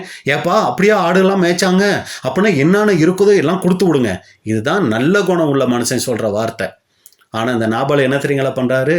தாவீது என்பவன் யார் அப்படிங்கிறாரு. அடுத்து நீங்கள் பார்த்தீங்கன்னா ஈசாயின் குமாரன் யார்? ஏன் இப்படி சொன்னார் அப்படின்னா, பொதுவாக அந்த நாட்களில் பார்த்தீங்கன்னா ஒருத்தரை குறிப்பிடும்போது அவங்க அப்பா பேரை சொல்லி கூப்பிடுவாங்க. அது இந்நாட்களையும் கூட இருக்குது. நம்முடைய ஆதாரில் எல்லாம் பார்த்தீங்கன்னா நம்ம பேரோட அப்பா பேரை சேர்த்து தான் பதிவு பண்ணுவாங்க. இது மாதிரி அந்த நாட்களே நீங்கள் பார்த்தீங்கன்னா அப்பாவோட பேரை சொல்லி சொல்லுவாங்க. அப்போ ஈசாயின் குமாரன் தாவீது. இயேசு கிறிஸ்துவ கூட சொல்லும்போது பார்த்தீங்கன்னா தாவீதின் குமாரன் இயேசு கிறிஸ்து அப்படின்னு கூட வரும். இன்னும் கூட பார்த்தீங்கன்னா இந்த இயேசு கிறிஸ்து யோசேப்பின் குமாரன் அல்லவா அப்படின்னு கூட வசனங்கள் நம்ம பார்க்குறோம். அப்போ அப்பா பேரோட இணைச்சி சொல்லுவாங்க. ஆனால் இங்கே சொல்கிறாரு பாருங்க, ஈசாயின் குமாரன் யார் அப்படின்னா, இது ஏதோ மரியாதைக்காக சொல்லப்பட்ட வார்த்தை இல்லைங்க. தாவீதோட மதிப்பை அவருடைய நிலையை குறைச்சி பேசுறது தான் இந்த ஒரு வார்த்தையாக அங்கே இருக்குது. அடுத்து சொல்கிறாரு பாருங்க, எஜமான்களை விட்டு ஓடி போகிற வேலைக்காரர் அநேகர் இருக்கிறாங்க. யார் யாரோ அவங்க எஜமானனை விட்டு ஓடுறாங்க. அது மாதிரி ஓடுனாலும் தானே இந்த தாவீதும் அந்த மாதிரி சிறுமப்படுத்தி தாவீது அங்கே பேசுகிறார். என்னமோ எஜமானனுக்கு தாவீது துரோகம் செஞ்சு அதுக்கு சவுல் அவரை துரத்துற மாதிரியும் தாவீது ஓடின மாதிரியும் ரொம்ப ஒரு நன்றியற்ற விதமான ஒரு வார்த்தைகளை தான் இங்கே நாபால் பேசுகிறத பார்க்குறோம். அப்போ சகோதரர் இதை சொல்லும்போது நன்றியற்ற ஒரு மனம் நமக்கு இருந்துச்சுன்னா அது என்ன தெரியுங்களா பண்ணுமா? ஒருத்தர் செஞ்ச நல்லதை அது மறந்துடும். அப்போ அன்புக்குரிய சகோதரர்களே, இதில் நம்ம ரொம்ப கவனிக்க வேண்டிய விஷயம், நல்லா கவனிங்க. இன்னைக்கு நாம் அப்படி இருக்கிறோமா? நம்முடைய வார்த்தைகள் நன்றி இல்லாத வார்த்தைகளாக இருக்குதா? நமக்குள்ள நன்றி இல்லாத அந்த தன்மை இருந்துச்சுன்னு வைங்களேன், நம்ம நினச்சிக்கிட்டு இருப்போம் நான் ரொம்ப நன்றி உள்ளவன் பிரதர், நன்றி உள்ளவன் பிரதர் நம்ம நினச்சிக்குவோம். ஆனால் உண்மையிலேயே நமக்கு நன்றி இல்லைன்னு வைங்களே, ஒருத்தர் செஞ்ச நல்லதை அப்படியே மறந்துடுவோம். எவ்வளோ நன்மைகள் செஞ்சுருப்பாங்க. ஒன்று சகோதர சகோதரிகளாக இருக்கலாம், இல்லை வெளியாட்களாக இருக்கலாம். ஆனால் செஞ்ச நன்மையை நன்றி இல்லைன்னு வைங்களே, நம்ம சீக்கிரம் அதை மறந்துடுவோம். அடுத்து நீங்கள் பார்த்தீங்கன்னா நமக்கு செஞ்ச நன்மையை செஞ்சவங்களையே நம்ம அலட்சியப்படுத்த ஆரம்பிப்போங்க. அவங்க ஆரம்பத்தில் நன்மை செய்யும்போது அவங்கள பிரதர் தேங்க்ஸ் சிஸ்டர் அப்படியெல்லாம் சொல்லிக்கிட்டு இருப்போம். ஆனால் ஒரு குறிப்பிட்ட நாள் ஆன உடனே அவங்கள அலட்சியப்படுத்துவோம். அப்புறம் அவங்களையே குறை பேசுவோம். அடுத்து அவங்களையே கேவலமாக பேசுவோம். இந்த மாதிரி ஒரு சுபாவம் நமக்குள்ளே இருந்துச்சுன்னா அன்புக்குரிய சகோதரர்களே நல்லா தெரிஞ்சுக்கணும், இதையெல்லாம் தேவன் கூர்ந்து கவனிக்கிறாருங்க. நம்ம நல்லா பைபிள் படிக்கலாம், டெய்லி தேவனுடைய வார்த்தையை கேட்கலாம், நல்லா ஜெபம் பண்ணலாம். ஆனால் ஒருத்தர் நமக்கு செஞ்ச நன்மையை நம்ம மறந்தோன்னு வைங்களே, ஒருபோதும் நமக்கு தேவனுக்கு பிரியமான பிள்ளைகளாக நம்ம இருக்க முடியாது. அப்போ நம்மளை யோசித்து பார்க்கணும். இன்னைக்கு நமக்கு நன்மை செஞ்சவங்களை மறந்துருக்கிறோமா? அவங்கள அலட்சியப்படுத்துகிறோமா? அவங்கள குற்றப்படுத்துகிறோமா? கேவலமாக பேசுகிறோமா? யோசித்து பார்க்கணும் அன்புக்குரிய சகோதர சகோதரிகளே. பாருங்கள், இன்றைக்கி இந்த மாதிரி ஒரு சில பிள்ளைகளையே நம்ம பார்க்க முடியும். நல்ல கஷ்டப்பட்டு அந்த அப்பா அம்மா ரொம்ப கஷ்டப்பட்டு அந்த பிள்ளைகளை வளர்த்துருப்பாங்க. ஒரு குறிப்பிட்ட வயசு வந்த உடனே அந்த பிள்ளைகள் அந்த அப்பா அம்மாவை என்ன தெரியுங்களா சொல்லுவாங்க? நீயா என்னை வளர்த்த, நானாக படித்து வளர்ந்தேன். இன்னும் ஒரு சிலர், இல்லைப்பா நாங்கள் இவ்வளவு கஷ்டப்பட்டு உன்னை படித்து ஆளாக்கணும் அப்படின்னா யார் உங்களை பெக்க சொன்னா? பாருங்க, இதெல்லாம் அந்த நன்றியற்ற மனம் இருந்தால் இந்த மாதிரி வார்த்தைகளை எல்லாம் பேச வைக்கும். ஒரு சில பிள்ளைகள்லாம் பார்த்தீங்கன்னா அவங்க அப்பா அம்மா ரொம்ப ஏழ்மையாக ரொம்ப அழகு இல்லாமல் இருப்பாங்க. இந்த பிள்ளைகள் ஒரு ஸ்டேஜ் வந்துருச்சுன்னு வைங்களே, தங்களுடைய நண்பர்கள்கிட்ட இதுதான் எங்கள் அப்பா அம்மான்னு சொல்கிறதுக்கே வெட்கப்படுவாங்க. காரணம் அந்த நன்றி இல்லாத ஒரு மனம். அன்புக்குரிய சகோதரர்களே, இன்னைக்கு நாம் எப்படி இருக்கிறோம்? நமக்கு சத்தியம் சொல்லி கொடுக்குற சகோதரர்கள் எவ்வளோ பிரயாசம் எடுத்து நமக்கு சத்தியம் சொல்லி கொடுத்துருப்பாங்க. அவங்களுக்கு நம்ம நன்றி உள்ளவங்களாக இருக்கிறோமா? நன்றியற்ற விதமாக அவங்கள நம்ம பேசுகிறோமா? அடுத்து நம்ம அப்பா அம்மா கிட்ட நம்ம எப்படி நடந்துக்கிறோம்? நம்ம கூட இருக்கிற நண்பர்கள், நமக்கு உதவி செஞ்ச நண்பர்களை நம்ம எப்படி பார்க்குறோம்? யோசிக்கணும் அன்புக்குரிய சகோதர சகோதரிகளே. பாருங்கள், இந்த குணம் தான் அன்றைக்கி இஸ்ரேல் ஜனங்கள்கிட்ட கூட இருந்துச்சு. சங்கீதம் 106 21 22. சங்கீதம் 106 21 22. எகிப்திலே பெரிய கிரியைகளையும் காமின் தேசத்திலே அதிசயங்களையும் சிவந்த சமுத்திர அண்டையிலே பயங்கரமானவைகளையும் செய்தவராகிய தங்கள் இரட்சகரான தேவனை மறந்தார்கள். பாருங்க, எவ்வளோ நன்மைகள் தேவன் அவங்களுக்கு செஞ்சாரு. நிறைய வசனங்கள் இருக்கு அவங்க நன்றி இல்லாமல் நடந்தாங்கன்னு.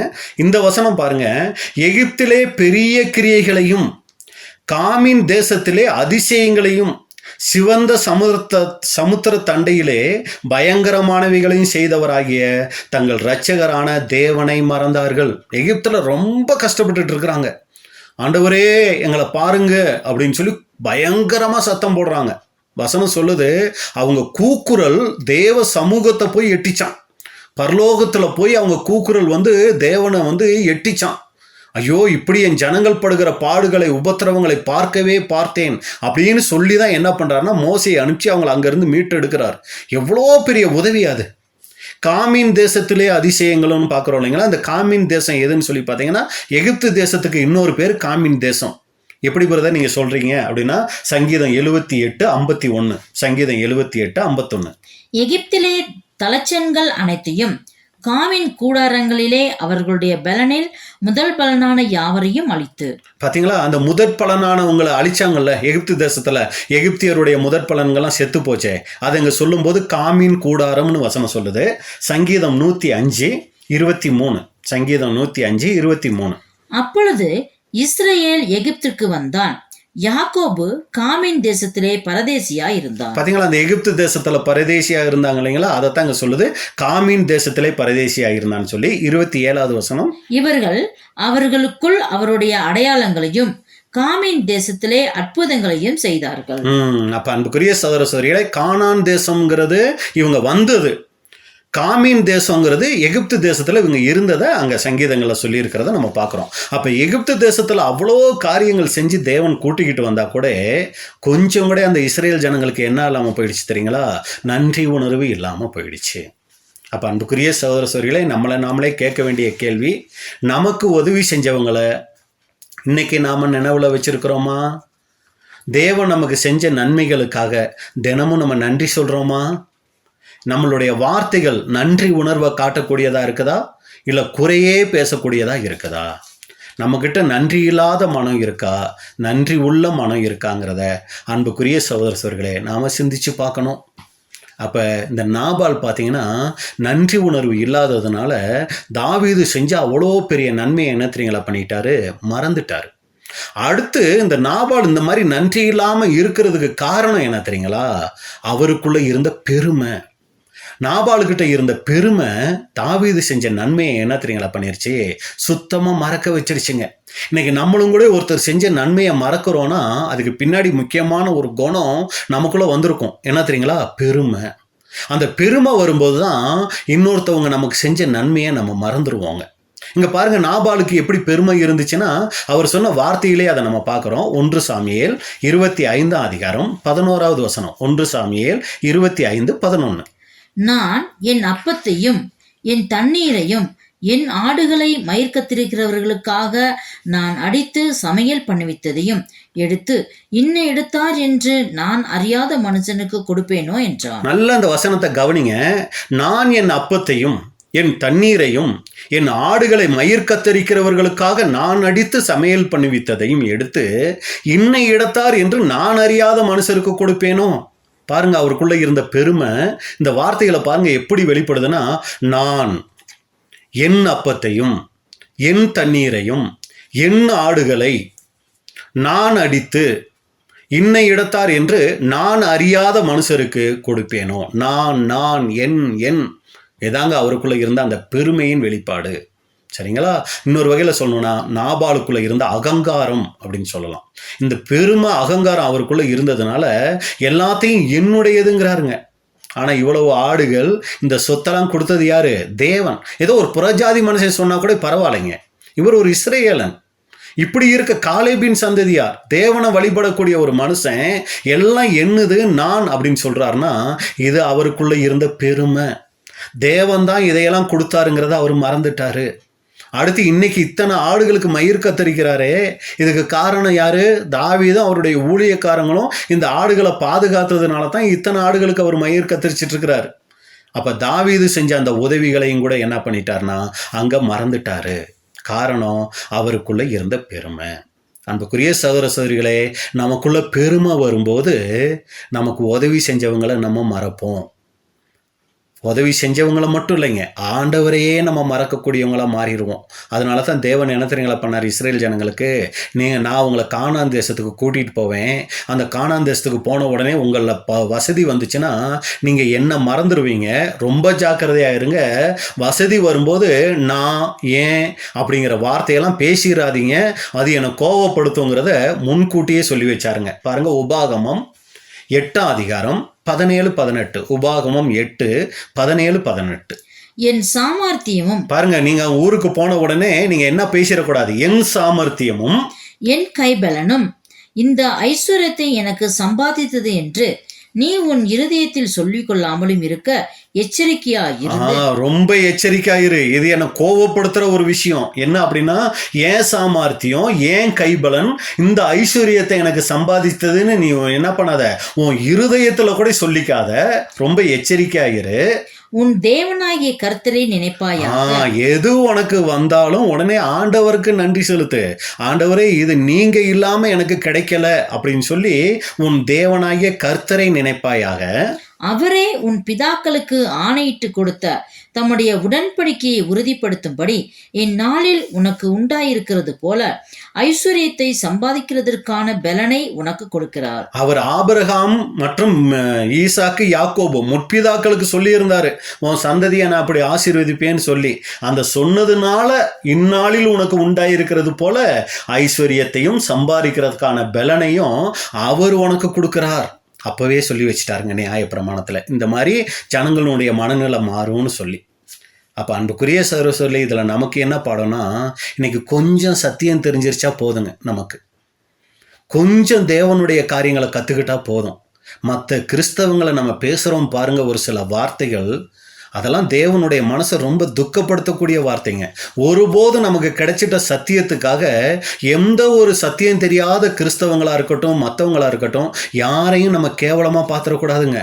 இது தேவன் நமக்கு போட்டிருக்கிற மிகப்பெரிய கிருபையான பிச்சைன்னு கூட இதை சொல்லலாங்க. ரொம்ப கிருபையில் இதை நமக்கு கொடுத்துருக்கிறார். நம்ம சத்தியம் பெற்றுக்கும் போது எந்த ஒரு கிறிஸ்தவங்களையும் நம்ம ஒரு கேவலமாவோ மனசுக்குள்ள ஒரு அவமதிப்பாவோ சிந்திச்சிட்டோம் அப்படின்னா கூட அது தேவனை ரொம்ப துக்கப்படுத்துகிற ஒரு காரியமாக ஆகிடும். அப்பா, உங்கள் கிருபை எனக்கு இந்த சத்தியத்தை கொடுத்துருக்குறீங்க, உங்கள் வார்த்தையின்படி நடக்கிறதுக்கு எனக்கு பலனை தாங்கங்கிறது மட்டும்தான் நம்மளுடைய ஜெபமாக இருக்கணுமே ஒழிய, அவங்களாம் என்ன சத்தியத்தில் இருக்கிறாங்க, அவங்களாம் எதுக்கு சத்தியத்தில் இருக்கிறாங்க, இந்த மாதிரி ஒருபோதும் யாரையும் நினச்சிடக்கூடாது. அவங்களாம் எதுக்கு சபைக்கு போய்கிட்டு இருக்கிறாங்க, அவங்களாம் என்னத்தை ஆண்டவர்கிட்ட ப்ரேயர் பண்ணுறாங்க, இப்படியெல்லாம் யாரை குறித்தும் நம்ம குறைவாக மதிப்பிடக்கூடாதுங்க. ஏன்னா நம்ம அப்படி இருக்கும்போது தான் தேவன் நம்மளை இன்னைக்கு தெரிஞ்சுக்கிட்டு இந்த சத்தியம் கொடுத்திருக்கிறார். இங்க நாபால் தாவீதை அற்பமா பேசிட்டாரு, கேவலமா பேசினதை நம்ம பார்க்கிறோம். அன்புக்குரிய சகோதரர்களே, இன்னைக்கு நாம தேவன் நமக்கு கொடுத்திருக்கிற அந்த கிருபைக்காக தேவனுக்கு நன்றி சொல்லக்கூடியவங்களா இருக்கணுமே ஒழிய ஒருபோதும் மற்றவர்களையே தவறா பேசக்கூடாது. நமக்கு நல்லது செஞ்சவங்களை ஒருபோதும் மறந்துடக்கூடாது. நமக்கு இருக்கிற இந்த உயிர் அது தேவன் கொடுத்த பரிசு. நமக்கு இருக்கிற குடும்பம் அது தேவனுடைய கிருபை. நமக்கு தேவன் கொடுத்துருக்கிற வேலை அது தேவனுடைய ஆசீர்வாதம். நம்ம இன்னைக்கு ஆரோக்கியமா இருக்கோம்னா அது தேவனுடைய இரக்கம். இதை ஒருபோதும் நம்ம மறக்கக்கூடாது. இதுக்காக எப்பவுமே நன்றி உணர்வு உள்ளவங்களா இருக்கணும். அதனால தான் சங்கீதத்தில் பார்க்கிறோம், சங்கீதம் 103:2. சங்கீதம் 103:2. என் ஆத்துமாவே கர்த்தரை ஸ்தோத்திரி, என் ஆத்துமாவே கர்த்தரை ஸ்தோத்திரி, அவர் செய்த சகல உபகாரங்களையும் மறவாதே. அவர் செய்த சகல உபகாரங்களையும் மறவாதே. அப்ப அன்புக்குரிய சகோதர சகோதரிகளே, ரொம்ப ஜாக்கிரதையா இருக்கணும். நன்றி உணர்வு இருக்கணும் நமக்குள்ள. அப்போ பாருங்க, இந்த நன்றி உணர்வு குறையும் போது ஒருத்தர் செஞ்ச நல்லதை மறந்துடுவோம். அடுத்து இதுக்கு காரணம் என்னன்னு பார்த்தீங்கன்னா, நமக்குள்ள இருக்கிற பெருமை. இந்த பெருமையும் இந்த நன்றி இல்லாத தன்மையும் நாபாலுக்கு என்ன தெரியுங்களா கொண்டு வந்துச்சு? மிகப்பெரிய ஆபத்தை கொண்டு வந்துச்சு. இதை அந்த வாலிபர்கள் போய் தாவீது கிட்ட சொல்றாங்க. தாவீது ரொம்ப ஆசையாக எதிர்பார்த்துக்கிட்டு இருக்கிறாரு. நாபாலுக்கிட்ட 10 வாலிபர்கள் அனுப்பிச்சு வச்சோம், அவங்க நிறைய தானியங்கள், இந்த சாப்பாட்டுக்கு தேவையான பொருட்களை எல்லாம் நாபாலுக்கிட்ட இருந்து வாங்கிட்டு வருவாங்கன்னு எதிர்பார்த்துக்கிட்டு இருக்கிறாரு. ஆனால் அந்த வாலிபர்கள் வெறும் கையுமா வந்து நிற்கிறாங்க. தாவீது கேட்டிருப்பாரு, என்ன வெறும் கையோட வர்றீங்க அப்படின்ன உடனே இப்போ அந்த வாலிபர்கள் சொன்னதை பார்க்கலாம். 1 சாமுவேல் 25:12-3. 1 சாமுவேல் 25 அதிகாரம் 12 மற்றும் 13 வசனங்கள். தாவீதின் வாலிபர் தங்கள் வழியே திரும்பி மறுபடியும் தாவீதினிடத்தில் வந்து இந்த வார்த்தைகளை எல்லாம் அவனுக்கு அறிவித்தார்கள். ஏங்க தாவீது கேட்குறீங்க? நாபாலுக்கிட்ட நாங்கள் போய் சொன்னால் அது யார் தாவீது? அது யார்? ஈசாயின் மகன். நிறைய பேர் எஜமான்களை விட்டு ஓடி போகிறாங்க. அந்த ஆளுங்களுக்கெல்லாம் ஊர் பேர் தெரியாத ஆளுங்களுக்கெல்லாம் நான் என்னோட ரச்சியை ஒரு ரொட்டி துண்டை என் வேலைக்காரங்களுக்கு சமைக்கிறதையெல்லாம் நான் கொடுக்க முடியுமா? கொடுக்க முடியாதுன்னு போய் சொல்லு அப்படின்னு சொல்லிட்டாருங்க. அப்படின்னு சொன்ன உடனே அப்பொழுது தாவீது தன் மனுஷரை பார்த்து, நீங்கள் அவரவர் உங்கள் பட்டயத்தை கட்டிக்கொள்ளுங்கள் என்றான். அவரவர் தங்கள் பட்டயத்தை கட்டிக்கொண்டார்கள். அப்ப என்ன சொல்ல ஆரம்பிச்சிட்டாருன்னா, எல்லாரும் உங்க பட்டயத்தை கட்டிக்கங்கன்னா ஆயுதத்தை எடுத்துக்கங்க, நேரா நாபாலுக்கிட்ட போறேன். ஏன்னா பலசாலிகள், பயங்கரமான பராக்கிரமசாலிகள் தாவீதோட இருந்தவங்க. ஒரு 10 பேர் போனாலே போதும். ஆனா இவர் என்ன தெரியுங்க பண்ணிட்டாரு? தன்னோட இருந்த 400 பேரை ரெடி ஆகுங்க அப்படின்னு சொல்லிட்டாரு.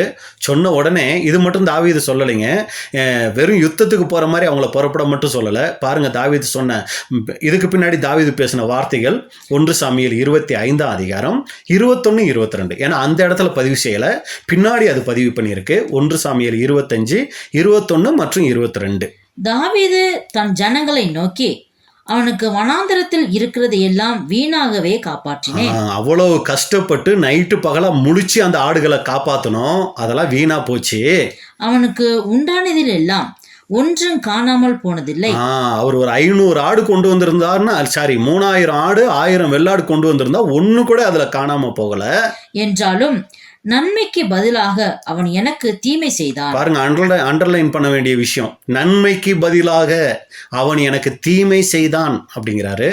அவனுக்கு உண்டான எல்லாவற்றிலும் சுவரில் நீர்விடும் ஒரு நாய் முதலாய் பொழுது விடியும் மட்டும் நான் உயிரோடே வைத்தால் தேவன் தாவீதின் சத்துருக்களுக்கு அதற்கு சரியாகவும் அதற்கு அதிகமாகவும் செய்ய கடவர் என்று சொல்லியிருந்தார். ஒண்ணு கூட நான் உயிரோட வைக்க மாட்டேன். முழுசா நாபாலினுடைய சந்ததி, அவருடைய குடும்பம், நாய் முதல் கொண்டு எல்லாத்தையும் அழிப்பேன் அப்படின்னு ரொம்ப கோபமா என்ன பண்றாருன்னா அங்க கிளம்புறார். பாருங்க, இங்க நாபால் பேசிட்டு அந்த நன்றி இல்லாத வார்த்தைகள் இங்க மிகப்பெரிய ஒரு பிரச்சனையை அங்க கொண்டு வந்துருச்சு அப்படின்னு சொல்லி பாக்குறோம். அப்ப இதுல நமக்கு என்ன பாடம் அப்படின்னு சொல்லி பாத்தீங்கன்னா, நாபால் ஒரு சமயம் மென்மையான பதிலை சொல்லி இருந்தாருன்னு வைங்க, இந்த ஒரு நிலைமை வந்திருக்குமா? ஒரு கடுமையான பதில் பார்த்தீங்கன்னா நூற்றுக்கணக்கான உயிர்களை இப்போ என்ன கொண்டு வந்துருச்சு? ஆபத்துக்கு தள்ளிருச்சின்னு பார்க்குறோம். அப்போ சகோதரத்தை குறித்து சொல்லும்போது, ஒரு மனுஷனுடைய வாழ்க்கையை அழிக்கிறது எப்பவுமே பெரிய பாவங்கள்னு சொல்ல முடியாதுங்க. ஒரு சில நேரங்களில் இது போல நன்றி இல்லாத வார்த்தைகள், கடுமையான வார்த்தைகள், கட்டுப்பாடற்ற கோபம், இது நீங்கள் பார்த்தீங்கன்னா ஒரு குடும்பத்தையே அழிச்சிடும்.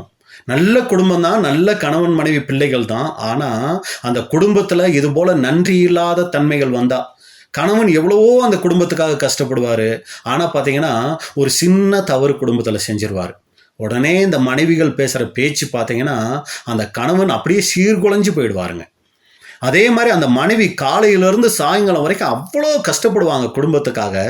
இந்த கணவன் நன்றியே இல்லாமல் ஒரு வார்த்தை அந்த மனைவியை பேசும்போது அவங்க அப்படியே சீர்குலைஞ்சு போயிடுவாங்கங்க. அதே மாதிரி பிள்ளைகளை அவங்க அவ்வளோ உதவியாக இருப்பாங்க. அந்த பிள்ளைகள் இருக்கிற வரைக்கும் அவங்களுடைய அருமை தெரியாது. அந்த பிள்ளைகள் எங்கேயாவது வெளியூருக்கு படிக்க போகும்போது அவங்களுடைய கஷ்டம் நமக்கு தெரியும். அப்போ அந்த பிள்ளைகள் இருக்கும்போது அவங்கள உற்சாகப்படுத்தணும். நன்றி இல்லாத வார்த்தைகளை பிள்ளைகளை நம்ம பார்த்து பேசணும்னா அந்த பிள்ளைகளும் நன்றி இல்லாதவங்களா வளருவாங்கங்க. ரொம்ப ஜாக்கிரதையாக இருக்கணும் அன்புக்குரிய சார். இப்போ பாருங்கள், அந்த நன்றி இல்லாத தன்மை ஒரு நல்ல குடும்பத்தை கூட என்ன தெரியுங்களா பண்ணிடும்? சீர்குலைச்சிருங்க. ஒரு நிமிஷம் கோபம், ஒரு நிமிஷத்தில் பேசிட்ட வார்த்தை நீங்கள் பார்த்தீங்கன்னா பல வருஷமாக கட்டி இருந்த உறவுகளை அது உடைச்சி போட்டுருங்க. அன்புக்குரிய சகோதர சகோதரிகளே, இன்னைக்கு நம்ம பேசக்கூடிய வார்த்தைகள் அது ஜீவனை கொண்டு வருதா மரணத்தை கொண்டு வருதான்னு யோசிக்கணும். ஏன்னா நாவின் அதிகாரத்தில் தான் ஜீவனும் மரணமும் இருக்குது அப்படின்னு சொல்கிறத நம்ம பார்க்குறோம். யாக்கோபு 3 அதிகாரத்தில் சொல்லும்போது ஒரு சின்ன நெருப்பு, ஒரு சின்ன தீக்குச்சி பெரிய காட்டையே அழிச்சிடும். அந்த காட்டில் இருக்கிற மரத்தில் இருந்து வந்தது தான் ஒரு சின்ன குச்சி. அந்த சின்ன குச்சி பெரிய காட்டையே கொளுத்திரும். அப்போ பாருங்க எந்த அளவுக்கு ஒப்பிட்டு சொல்றாரு நம்ம பேசுகிற வார்த்தைகளுக்கு. அப்போ அன்புக்குரிய சகோதர சகோதரிகளே, நம்ம வார்த்தைகள் நட்பை உடைச்சிடலாம், குடும்பத்தை பிரிச்சிடலாம், சபையில் பிரிவினையை உண்டாக்கிடலாம். அதனால ரொம்ப ஜாக்கிரதையாக இருக்கணும். நாம் பேசுகிற வார்த்தைகளுக்கு. நம்ம பேசுகிற வார்த்தை ஒருத்தரை உற்சாகப்படுத்தலாம், இல்லைன்னா ஒருத்தரை உடைச்சி போட்டுடலாம். ஒரு ஊழியத்தையே நிற்பாட்டக்கூடிய அளவுக்கு இந்த வார்த்தைக்கு வல்லமை இருக்குங்க. ஒரு நட்பையே அநேக வருஷங்களாக இருக்கிற நட்பை முடிவுக்கு கொண்டு வரக்கூடிய அளவுக்கு இந்த வார்த்தைகள் இருக்குது. என்னங்க, அத்தனை வருஷமாக ஒன்றா இருந்தாங்க, திடீர்னு பிரிஞ்சுட்டாங்க. அது ஏதோ பேச்சு வார்த்தையில் ஏதோ மனக்கசப்பாயிடுச்சான். நம்மளே கேள்விப்படுறோம் இல்லைங்களா? ரொம்ப ஜாக்கிரதையாக இருக்கணும் அன்புக்குரிய சகோதரர்களே. நாம் பேசுகிற வார்த்தைகள், அதனால தான் ஆண்டவராக இயேசு சொல்லும்போது, மனுஷர் பேசும் வீணான வார்த்தைகள் யாவையும் குறித்து நியாய தீர்ப்பு நாளிலே கணக்கு ஒப்புவிக்க வேண்டும்னு சொல்கிறத நம்ம பார்க்குறோம். நீதிமொழிகள் 15ஆம் அதிகாரம் 1வது வசனம். இங்கே அந்த நாபால் மெதுவான ஒரு பிரதியுத்தரம் கொடுத்துருந்தா இவ்வளோ பெரிய ஒரு சங்கடத்துக்குள்ளே தாவீது போயிருக்க வாய்ப்பில்லை, இவ்வளோ கோபத்துக்குள்ளே தாவீது போயிருக்க வாய்ப்பில்லை. வசனம் நம்ம வாசிக்கலாம். நீதிமொழிகள் 15:1. மெதுவான பிரதியுத்தரம் உக்கிரத்தை மாற்றும், கடுஞ்சொற்களோ கோபத்தை எழுப்பும். பார்த்தீங்களா, மெதுவான பிரதியுத்தரம் உக்கிரத்தை மாற்றும். இங்கே நாபால் பேசிட்ட கடுமையான வார்த்தை மிகப்பெரிய கோபத்தை தாவீதுக்கு கொண்டு வந்துருச்சு. கடுஞ்சொற்கள் கோபத்தை எழுப்பும் அப்படின்னு பார்க்குறோம். அப்போ இன்னைக்கு நாம் பேசக்கூடிய வார்த்தைகள் எப்படிப்பட்டதாக இருக்குது? ஒரு கட்டுப்பாடற்ற வார்த்தை பல ஆண்டுகளாக கட்டின உறவுகளை கூட அங்கே இடிச்சிடும் அப்படின்னு பார்க்குறோம். ரொம்ப ஜாக்கிரதையாக இருக்கணும் அன்புக்குரிய சகோதரர்களே நாம் பேசக்கூடிய வார்த்தைகள். அப்போ இதுவரைக்கும் 2 காரியங்கள் நாபாலை குறித்து பார்த்தோம். ஒன்று, நற்குணம் இல்லாத நாபால், முரடன், மிகவும் மோசமானவன். நன்றி உணர்வு இல்லாத நாபால் அப்படின்னு சொல்லி பார்க்கும்போது, இந்த நன்றி உணர்வு இல்லாததுனால தாவீது செஞ்ச நல்லதை மறந்துட்டாரு. பெருமை அவருக்குள்ள அந்த கண்ணை மறைச்சிருச்சு. அடுத்து தேவையில்லாத வார்த்தைகளை அவர் அங்கே பேசிட்டார் அப்படின்னு பார்க்குறோம். அது அழிவை கொண்டு வந்துச்சுன்னு பார்த்தோம். இப்போ 3வது பார்க்குறோம், நற்சாட்சி இல்லாத நாபால். ஃபஸ்ட்டு பார்த்தோம் நற்குணம் இல்லாத நாபால், நன்றி உணர்வு இல்லாத நாபால். இப்போ அடுத்து நற்சாட்சி இல்லாத நாபால். சரி, நாபால் இப்படி இருந்துட்டு இருக்கிறாரு. அவருக்கு ஒரு குடும்பம் இருக்கா, அழகான மனைவி, புத்திசாலியான மனைவி, அநேக வேலைக்காரர்கள் உள்ள இந்த ஒரு மனுஷன். இவரை குறித்து இப்போ அவங்க மனைவி கிட்ட நம்ம கேட்போம், சிஸ்டர் அபிகாயில், உங்கள் வீட்டுக்காரர் நாபால் எப்படிப்பட்டவர் அப்படின்னு கேட்டால் அவங்க மனைவி அவரை குறித்து ஒரு சாட்சி சொல்கிறாங்க பாருங்கள். 1 சாமுவேல் 25ஆம் அதிகாரம் 25வது வசனம். தாவீது கிட்ட இந்த அம்மா போய் சொல்லுவாங்க தன்னுடைய கணவனை பற்றி. 1 சாமுவேல் 25:25. என் ஆண்டவனாகிய நீர் நாபால் என்னும் இந்த பேலியாளின் மனுஷனை ஒரு பொருட்டாக எண்ண வேண்டாம். அவன் பெயர் எப்படியோ அப்படியே அவனும் இருக்கிறான்.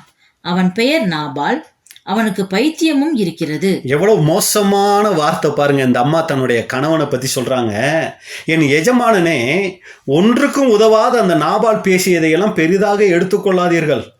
நாபால் என்ற பெயருக்கு ஏற்ற மாதிரி தான் அவர் நடக்கிறார். அவர் புத்தி இல்லாதவர். வேறு மொழிபெயர்ப்பில் அப்படி சொல்லியிருக்கு. இந்த அம்மா சொல்றது பாருங்க, பேலியாளின் மனுஷன் அப்படின்னா ஒன்றுக்கும் உதவாதவன் என் கணவன் அப்படிங்கிறாங்க. நாபால் அப்படிங்கிற பேர் எப்படியோ அப்படித்தான் ஆகணும். அப்போ நாபாலுங்கிற பேரினுடைய அர்த்தம் என்னன்னு பார்த்தீங்கன்னா முட்டாள், மூடன், முட்டாள்னு அர்த்தம். அடுத்து பைத்தியமும் இருக்கிறது. இந்த அம்மா சொன்னதை நம்ம பாஷையில் சொல்லணும்னா எங்கள் வீட்டுக்காரர் ஒரு லூஸு அப்படின்னு சொல்கிறாங்க. சரிங்களா? அப்போ இன்னொரு வகையில் பார்த்தீங்கன்னா இது ஏதோ அறிவில்லாதவர் அப்படிங்கிற அர்த்தம் மட்டும் இல்லைங்க. தேவனை மதிக்காதவர், அகங்காரம் உள்ளவர், நன்றி இல்லாதவர் எங்கள் வீட்டுக்காரர் அப்படிங்கிறத தான் இந்த அம்மா அங்கே ஒரு இதாக சொல்கிறத நம்ம பார்க்குறோம். இந்த நாபாலினுடைய மனைவி இங்கே இவரை குறித்து கொடுக்குற சாட்சியை நம்ம பார்க்கும்போது பேலியாளின் மனுஷன், ஒரு மூடன், அடுத்து அவருக்கு பைத்தியமும் இருக்குன்னு சொல்கிறத பார்க்குறோம். இன்னைக்கு நம்ம குடும்பத்தில் நம்மளுடைய மனைவி, ஒரு சமயம் திருமணமானவர்களுக்கு சகோதரனை பார்த்து அந்த சகோதரி தன்னுடைய கணவனை குறித்து சாட்சி கொடுத்தாங்கன்னா எப்படிப்பட்ட சாட்சி கொடுப்பாங்க? எங்கள் வீட்டுக்காரர் இருக்கிறாரே, அவர் ஒரு நல்ல மனுஷன், தேவ பக்தி உள்ள மனுஷன், ஆண்டவருக்கு பயந்த மனுஷன் இப்படின்னு சாட்சி கொடுப்பாரா? அதே மாதிரி சகோதரிகளை குறித்து சகோதரர் சாட்சி கொடுக்குறதா இருந்தால், என்னுடைய மனைவி ஒரு பக்தியுள்ள பெண்மணி, ஆண்டவருக்கு பயந்த ஒரு பெண்மணி, இப்படி சாட்சி கொடுப்பாங்களா? நாமளே சிந்திச்சு பார்க்கணும். அடுத்து இப்போ வேலைக்காரங்க இந்த நாபாலை குறித்து என்ன சாட்சி கொடுத்தாங்க? 1 சாமுவேல் 25ஆம் அதிகாரம் 14 இருந்து 17 வரைக்கும். 1 சாமுவேல் 25 14 முதல் 17 வரைக்கும். அப்பொழுது வேலைக்காரரில் ஒருவன் நாபாலுடைய மனைவியாகிய அபிகாயிலை நோக்கி, இதோ நம்முடைய எஜமானுடைய சுகசெய்தி விசாரிக்க தாவீது வனாந்தரத்திலிருந்து ஆட்களை அனுப்பினான். அவர்கள் பேரில் அவர் சீறினார். அந்த மனுஷரோ எங்களுக்கு மிகவும் உபகாரிகளாய் இருந்தார்கள். நாங்கள் வெளிகளில் இருக்கும்போது அவர்கள் எங்களிடத்தில் நடமாடின நாளெல்லாம் அவர்கள் எங்களை வருத்தப்படுத்தினதும் இல்லை, நமது பொருளில் ஒன்றும் காணாமல் போனதும் இல்லை. நாங்கள் ஆடுகளை மேய்த்து அவர்களிடத்தில் இருந்த நாளெல்லாம் அவர்கள் இரவும் பகலும் எங்களை சுற்றிலும் மதிலாயிருந்தார்கள். இப்போதும் நீர் செய்ய வேண்டியதை கவனித்து பாரும். நம்முடைய எஜமான் மேலும் அவருடைய வீட்டார் யாவர் மேலும் நிச்சயமாய் ஒரு பொல்லாப்பு வருகிறதா இருக்கிறது. இவரோ ஒருவரும் தம்மோடே பேசக்கூடாதபடிக்கு பேலியாளின் மகனாய் இருக்கிறார் என்றான். அன்புக்குரிய சகோதரர்களே, அந்த வேலைக்காரங்க சாட்சி கொடுக்குறாங்க தன்னுடைய எஜமானை பற்றி. என்ன சொல்கிறாங்க பாருங்கள், அந்த எஜமானுடைய மனைவிகிட்டே சொல்கிறாங்க. என்ன அப்படின்னு சொல்லி பார்த்தீங்கன்னா, இந்த மாதிரி தாவீதும் அவங்க வேலைக்காரங்களும் எங்களை ரொம்ப பாதுகாத்தாங்க. இன்றைக்கி அவங்களுக்கு ஒரு உதவி தேவைப்படுது. அந்த உதவிக்காக வந்திருக்கும் போது இவர் என்ன பண்ணார்னா, அவங்க பேரில் சீறினார், அவங்கள கண்ட மாதிரி திட்டி அனுப்பிச்சிட்டாரு அப்படின்னு சொல்லிட்டு, இப்போ அவங்க போய் சொன்னால் தாவீதுகிட்ட இருக்கிற வீரர்கள் அவ்வளோ பலம் வாய்ந்தவங்க, வந்தாங்கன்னா நம்ம எல்லாரையும் அழிச்சிருவாங்க. இது அவர்கிட்ட அந்த நாபாலுக்கிட்ட கொஞ்சம் சொல்லி புரிய வைக்கலான்னு பார்த்தா, இவரோ ஒருவரும் தம்மோட பேசக்கூடாதபடிக்கு பேலியாளின் மகனாக இருக்கிறார். அப்படின்னா நம்ம எஜமான் இருக்கிறார் இல்லைங்களா, அவர் ஒன்றுக்கும் உதவாதவர். அடுத்து அவர்கிட்ட யாரும் வாய் திறக்க முடியாது, எதுவுமே அவர்கிட்ட பேச முடியாது. எவ்வளோ ஒரு வேதனையான சாட்சி பாருங்க. இங்க ஒரு கணவனை பற்றி அவருடைய மனைவியும், ஒரு தலைவரை பற்றி அவங்க வேலைக்காரங்களும் இவ்வளோ ஒரு மோசமான ஒரு சாட்சியாக அங்கே சொல்கிறாங்க. அன்புக்குரிய சகோதரர்களே, இன்னைக்கு நம்மளை பற்றி நம்மளுடைய குடும்பம் என்ன சாட்சி கொடுக்கும்? பைபிளை தூக்கிட்டு போகிறாங்க, சபைக்கு போகிறாங்க, சத்தியம் கேட்குறாங்க, சத்தியம் பேசுகிறாங்க, என்னென்னமோ சொல்கிறாங்க. ஆனால் வாழ்க்கை நம்மளே சிந்திச்சு பார்க்கணும். அன்புக்குரிய சகோதரர்களே, நம்ம கூட வேலை செய்கிறவங்க நம்மளை பற்றி ஒரு சாட்சி கொடுக்க சொன்னால் எப்படி சாட்சி கொடுப்பாங்க? இவர் என்னமோ ஞாயிற்றுக்கிழமைனா சர்ச்சைக்கு போயிடுவேன், நான் வேலைக்கெல்லாம் வரமாட்டேன், அப்படி வீர வசனம் பேசுவாருங்க. ஆனால் எதுக்கு இவர் ஞாயிற்றுக்கிழமைனா சர்ச்சைக்கு போகிறாருன்னு தான் எங்களுக்கு தெரியலை. அப்படி ஏதாவது சொல்லிடுவாங்களா? நம்ம குடும்பத்தில் சத்தியத்துக்குள்ளே வராதவங்க நம்மளை குறித்து சாட்சி கொடுக்கணும்னா அந்த சாட்சி எப்படிப்பட்டதாக இருக்கும்? அன்புக்குரிய சகோதர சகோதரிகளே, நம்ம குடும்பம் நம்மளை பற்றி என்ன சாட்சி கொடுக்கும்? நம்ம கூட வேலை செய்கிறவங்க நம்மளை பற்றி என்ன சாட்சி கொடுப்பாங்க? சபையார் நம்மளை பற்றி சாட்சி கொடுக்கணும்னா எப்படிப்பட்ட சாட்சி கொடுப்பாங்க? நல்ல குணந்தாங்க உண்மையான சாட்சி. அவர் நல்ல சப்ஜெக்ட் கொடுப்பாருங்க, அவர் நல்ல மெசேஜ் எடுப்பாருங்க, அவர் நல்ல ஜெபம் பண்ணுவாருங்க, அவர் சபை ஒரு நாளும் கூட தவறாதவருங்க. இந்த சாட்சியெல்லாம் முக்கியமே இல்லைங்க, இதெல்லாம் அவசியம். ஆனால் இதை விட அவர் ஒரு தங்கமான மனுஷன், அவர் ஒரு நல்ல குணம் உள்ளவர் அப்படின்னு சொல்லுவாங்களா? பாருங்க, ஒரு மனுஷனுடைய உண்மையான குணம் அவரோட டெய்லி வாழ்கிறவங்க தான் சரியாக சொல்ல முடியும். அவங்க தான் சரியாக சொல்ல முடியும். இந்த சபையில் கூட நீங்கள் பார்த்தீங்கன்னா அதை சரியாக சொல்ல முடியும். ஏன்னா நம்ம ஒரு ஹவரோ 1.5 ஹவரோ வந்துட்டு போயிடுவோம். எவ்வளோ கோபக்காரங்களாக இருந்தாலும், எவ்வளோ மோசமானவங்களாக இருந்தாலும் நம்ம அழகாக நடிச்சுட்டு போயிடுவோம். ஆனால் நம்ம நடிக்காத இடம் எது தெரியுங்களா? நம்மளுடைய வீடு தான். அங்கே தான் நம்மளுடைய உண்மையான சுபாவம் வெளிப்படும். ஏன்னா சபையில் நம்ம நல்லவங்களாக இருக்கிறது ரொம்ப ஈஸி. ஆனால் வீட்டில் நம்ம எப்படி இருக்கிறோம்? நம்மளை நாமளே கேட்க வேண்டிய ஒரு கேள்வியே, இன்னைக்கு தேவனுக்கு முன்னாடி நம்ம கணவனோ நம்மளுடைய மனைவியோ தேவனுக்கு முன்னாடி நம்மளை குறித்து ஒரு சாட்சி சொன்னாங்கன்னா அந்த சாட்சி தேவன் மகிமைப்படுற மாதிரி இருக்குங்களா?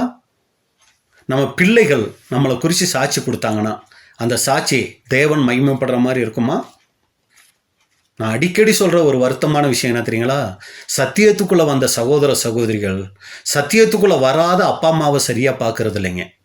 அவங்கள என்னமோ விரோதிகள் மாதிரி பார்க்குறாங்கங்க. மிகப்பெரிய தப்பு அன்புக்குரிய சகோதர சகோதரிகளே.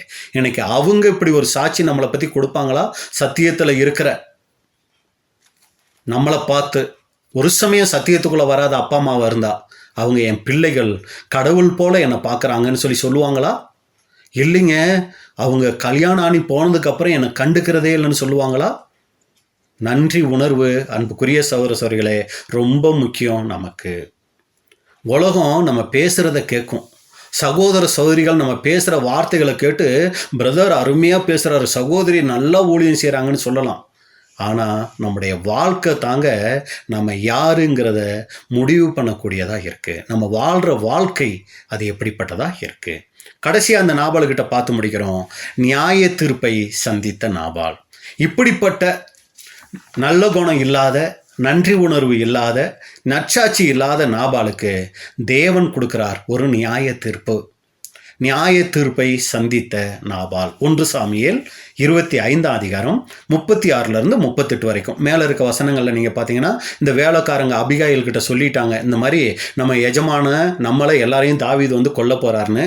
உடனே அபிகாயில் என்ன பண்ணுவாங்கன்னா அவங்க அந்த தாவீதுக்கும் அவருடைய உடன் இருக்கிறவங்களுக்கும் தேவையான உணவு பதார்த்தங்களை எல்லாம் எடுத்துக்கிட்டு தாவீது வரும்போது வழியிலேயே போய் இவங்க என்ன தெரியுங்களா பண்ணிடுவாங்க, அந்த இதையெல்லாம் கொடுத்து எஜமானனே மன்னிச்சுக்கோங்க, எங்கள் வீட்டுக்காரர் ஒரு லூஸு, நீங்கள் இப்படி வராதிங்க, நீங்கள் திரும்பி போங்க, அந்த ஆளை கொண்டு அந்த ரத்தப்பலி எதுக்கு உங்களுக்கு அப்படியெல்லாம் சொன்ன உடனே தாவீது திரும்பி போயிடுவார். இப்போ இந்த அம்மா திரும்பி வீட்டுக்கு வரும்போது இப்போ நாபால் எப்படி இருந்தார், நாபாலுக்கிட்ட இவங்க என்ன சொன்னாங்க அப்படிங்கிறத பார்க்குறோம். 1 சாமுவேல் 25:36 முதல். அபிகாயில் நாபாலிடத்தில் வந்தபோது இதோ ராஜ விருந்துக்கு ஒப்பான விருந்து அவன் வீட்டிலே நடந்தது. இதான் நம்ம ஆரம்பத்திலே சொன்னோம், இந்த மயிர் கத்தரிக்கிறதுங்கிறது சாதாரண நிகழ்ச்சி இல்லை, அது மிகப்பெரிய விருந்து கொண்டாடும் நிகழ்ச்சி. அதனால தான் இங்க பார்க்குறோம், ராஜ விருந்துக்கு ஒப்பான விருந்து அவன் வீட்டிலேயே நடந்தது.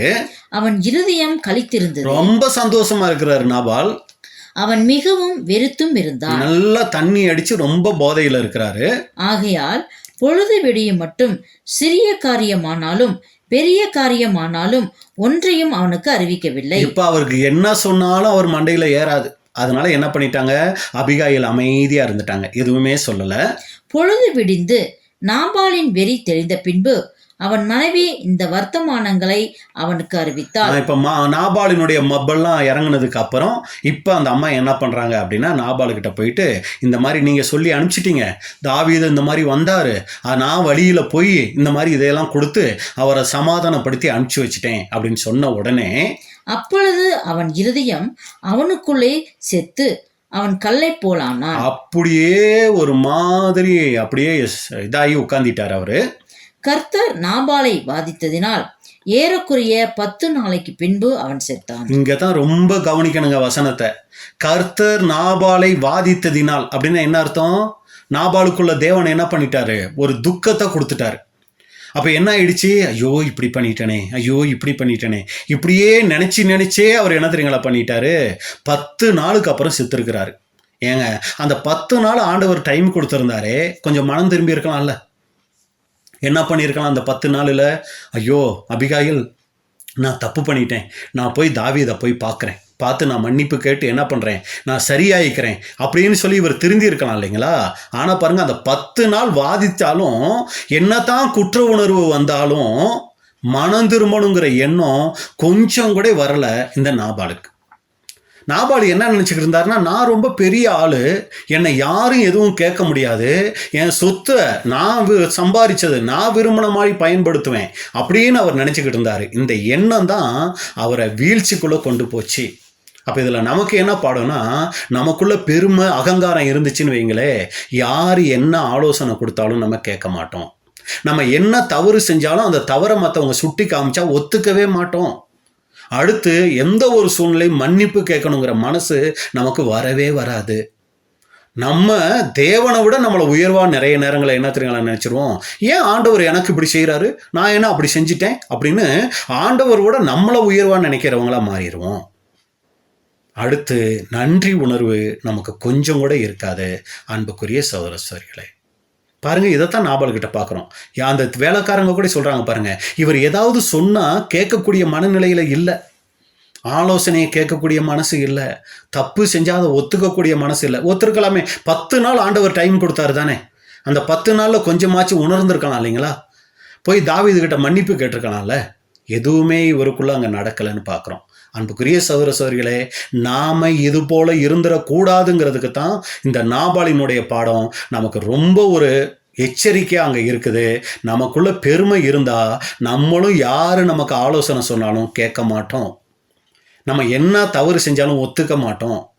நம்ம தவறுன்னு தெரிஞ்சால் கூட போய் மன்னிப்பு கேட்க மாட்டோம். அடுத்து நன்றி உணர்வு நமக்கு இருக்கு. அதனால தான் வேதம் சொல்லுது, தேவன் பாருங்க மற்றவங்களையெல்லாம் சொல்லலைங்க, அதாவது விபச்சாரக்காரனுக்கு எதிர்த்து நிற்கிறார், களவு செய்கிறவனுக்கு எதிர்த்து நிற்கிறாரு, இப்படியெல்லாம் சொல்லலைங்க.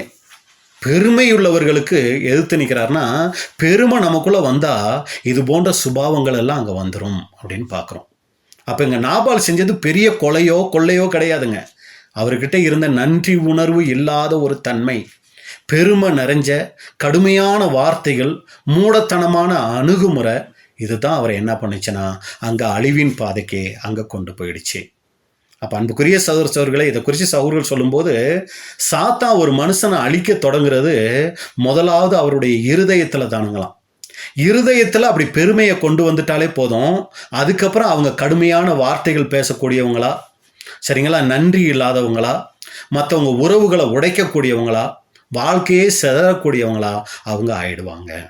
இங்கே நாபாலுக்கிட்ட பார்த்தோம், நிறைய பணம் இருந்துச்சு, ஆனால் பண்பு இல்லையே. நிறைய ஆடுகள், 4000 ஆடுகள் இருந்துச்சு, ஆனால் அவருக்குள்ள அன்பு இல்லை. நிறைய வேலைக்காரங்க இருந்தாங்க, ஆனால் நல்ல சாட்சி இல்லை. ஞானமுள்ள மனைவி இருந்தாங்க, ஆனால் நல்ல ஒரு மனைவி, புத்திசாலியான மனைவி இருக்காங்களே, ஏதாவது அவங்ககிட்ட கேட்டு நடப்போன்னு இவர் கேட்டு நடக்கலை பாருங்க. அந்த ஞானத்தை ஏற்றுக்கக்கூடிய மனசு இல்லை. ஆனால் பாருங்க, இதே அபிகாயில் போய் தாவீதுகிட்ட ஆலோசனை சொல்கிறாங்க. ஏன் தாவீது, ஆண்டவனே இங்கே வர்றீங்க, இங்கே வந்து இவரை கொன்று அந்த ரத்தப்பலியை எதுக்கு நீங்கள் ஏற்றுக்கிறீங்க? பின்னாட்களில் தாவீது இந்த மாதிரி நாபாலை கொன்னாருன்னு ஒரு கெட்ட பேர் எதுக்கு உங்களுக்கு அப்படின்னு சொன்ன உடனே அவ்வளோ கோபமாக வந்த தாவீது அப்படியே கோபத்தையெல்லாம் விட்டு சைலண்ட் ஆகி, நீ ஆசீர்வதிக்கப்பட்டவள்னு சொல்லி திரும்பி போயிடுறாரு பாருங்க. அங்கே யாரோ ஒரு மனுஷன் தாவீது அந்த ஆலோசனையை கேட்குறாரு. கட்டின புருஷன் மனைவியோட பேச்சு அங்கே கேட்கல. கொஞ்சம் கேட்டிருந்தா கூட இவருக்கு இப்படி ஒரு நியாய தீர்ப்பு அங்கே வந்திருக்காது. கர்த்தர் நாபாலை வாதித்ததினால் ஏறக்குறைய 10 நாளுக்கு பின்பு அவன் செத்தான். அப்போ அன்புக்குரிய சகோதரர்களே, ஒரு தேவனுடைய பிள்ளைக்கு இருக்க வேண்டிய முக்கியமான குணலட்சணம் நன்றி உணர்வு. இங்கே நாபால் செஞ்சது பெரிய, நாபாலுக்கு இருந்த பாவம் வந்து பெரிய செல்வம் கிடையாது. அவருடைய பாவமே நன்றி இல்லாதது, இரக்கம் இல்லாதது. அப்போ ஒரு மனுஷன் இன்னொரு மனுஷன் செஞ்ச உதவியை மறக்கிறாருன்னா அவர் தன்னுடைய மனித தன்மையே இழக்கிறாருங்களாம். ஏன்னா பாருங்க, 5 அறிவுள்ள நாய் ஒரு மனுஷன் செஞ்ச அந்த நன்மையை அது அந்த அளவுக்கு காமிக்குதுங்க. ஒரு சில இடங்கள்லாம் நம்ம அந்த கதைகள்லாம் பார்த்துருப்போம். தன்னுடைய எஜமானனுக்காக உயிரையே கொடுக்குதுங்க. ஆனால் 6 அறிவுள்ள மனுஷன் பார்த்தீங்கன்னா அவ்வளவு ஈஸியாக ஒரு செஞ்ச நன்மையை நம்ம மறந்துடுறோங்க. ஆண்டவர்கிட்ட ஜெபிக்கணுங்க. ஆண்டவரே, எனக்கு அந்த நன்றி உணர்வை எனக்கு கொடுங்க, மற்றவங்க செஞ்ச நன்றி உணர்வையும் கொடுங்க, நீங்கள் எனக்கு எவ்வளவோ நன்றி செய்கிறீங்கப்பா, எவ்வளவோ உதவி செய்கிறீங்க, எவ்வளவோ உபகாரங்கள் செய்கிறீங்க, அந்த நன்றி உணர்வை எனக்கு கொடுங்க அப்படின்னு நம்ம ஜெபிக்கணுங்க அன்புக்குரிய சகோதர சகோதரிகளே. அப்போ இன்னைக்கு நம்ம பார்த்துட்டோம் ஒரு கதாபாத்திரம், இவரை போல நம்ம இருந்துடக்கூடாது. அப்போ அவர் எப்படி இருந்துட்டாரு? நற்குணம் இல்லாத நாபாலாக இருந்தார். நம்ம நல்ல குணம் உள்ளவங்களாக இருக்கணும். நன்றி உணர்வு இல்லாத நாபாலாக இருந்தார். நம்ம நன்றி உள்ளவர்களாக இருக்கணும். நச்சாட்சி இல்லாத நாபாலாக இருந்தார். நம்ம நச்சாட்சி உள்ளவர்களாக நாம் வாழணும். அப்போ அன்புக்குரிய சகோதர சகோதரிகளே, தேவனுடைய நியாய தீர்ப்பில் நமக்கு கனமும் மகிமையும் மாட்சிமையும் அங்கே என்ன தெரியுங்களா, நம்ம ஒவ்வொருத்தருக்கும் கிடைக்கும் நன்றி உணர்வு உள்ளவர்களாக நாம் வாழும்போது. இதான் இன்றைக்கி நம்ம பார்த்துட்டோம் இந்த நாபாலை குறித்து. பொறுமையோடு கேட்ட உங்களை தேவன் ஆசீர்வதிப்பாராக. இப்படிப்பட்டதான வாய்ப்பை கொடுத்த பிதாவாகிய தேவனுக்கும் ஆண்டவராகிய இயேசு கிறிஸ்துவுக்கும் அன்புக்குரிய சகோதர சகோதரிகளுக்கும் எங்களுடைய நன்றியை தெரிவித்துக் கொள்கிறோம். தேவனுடைய நாமம் மகிமைப்படுவதாக. ஆமென்.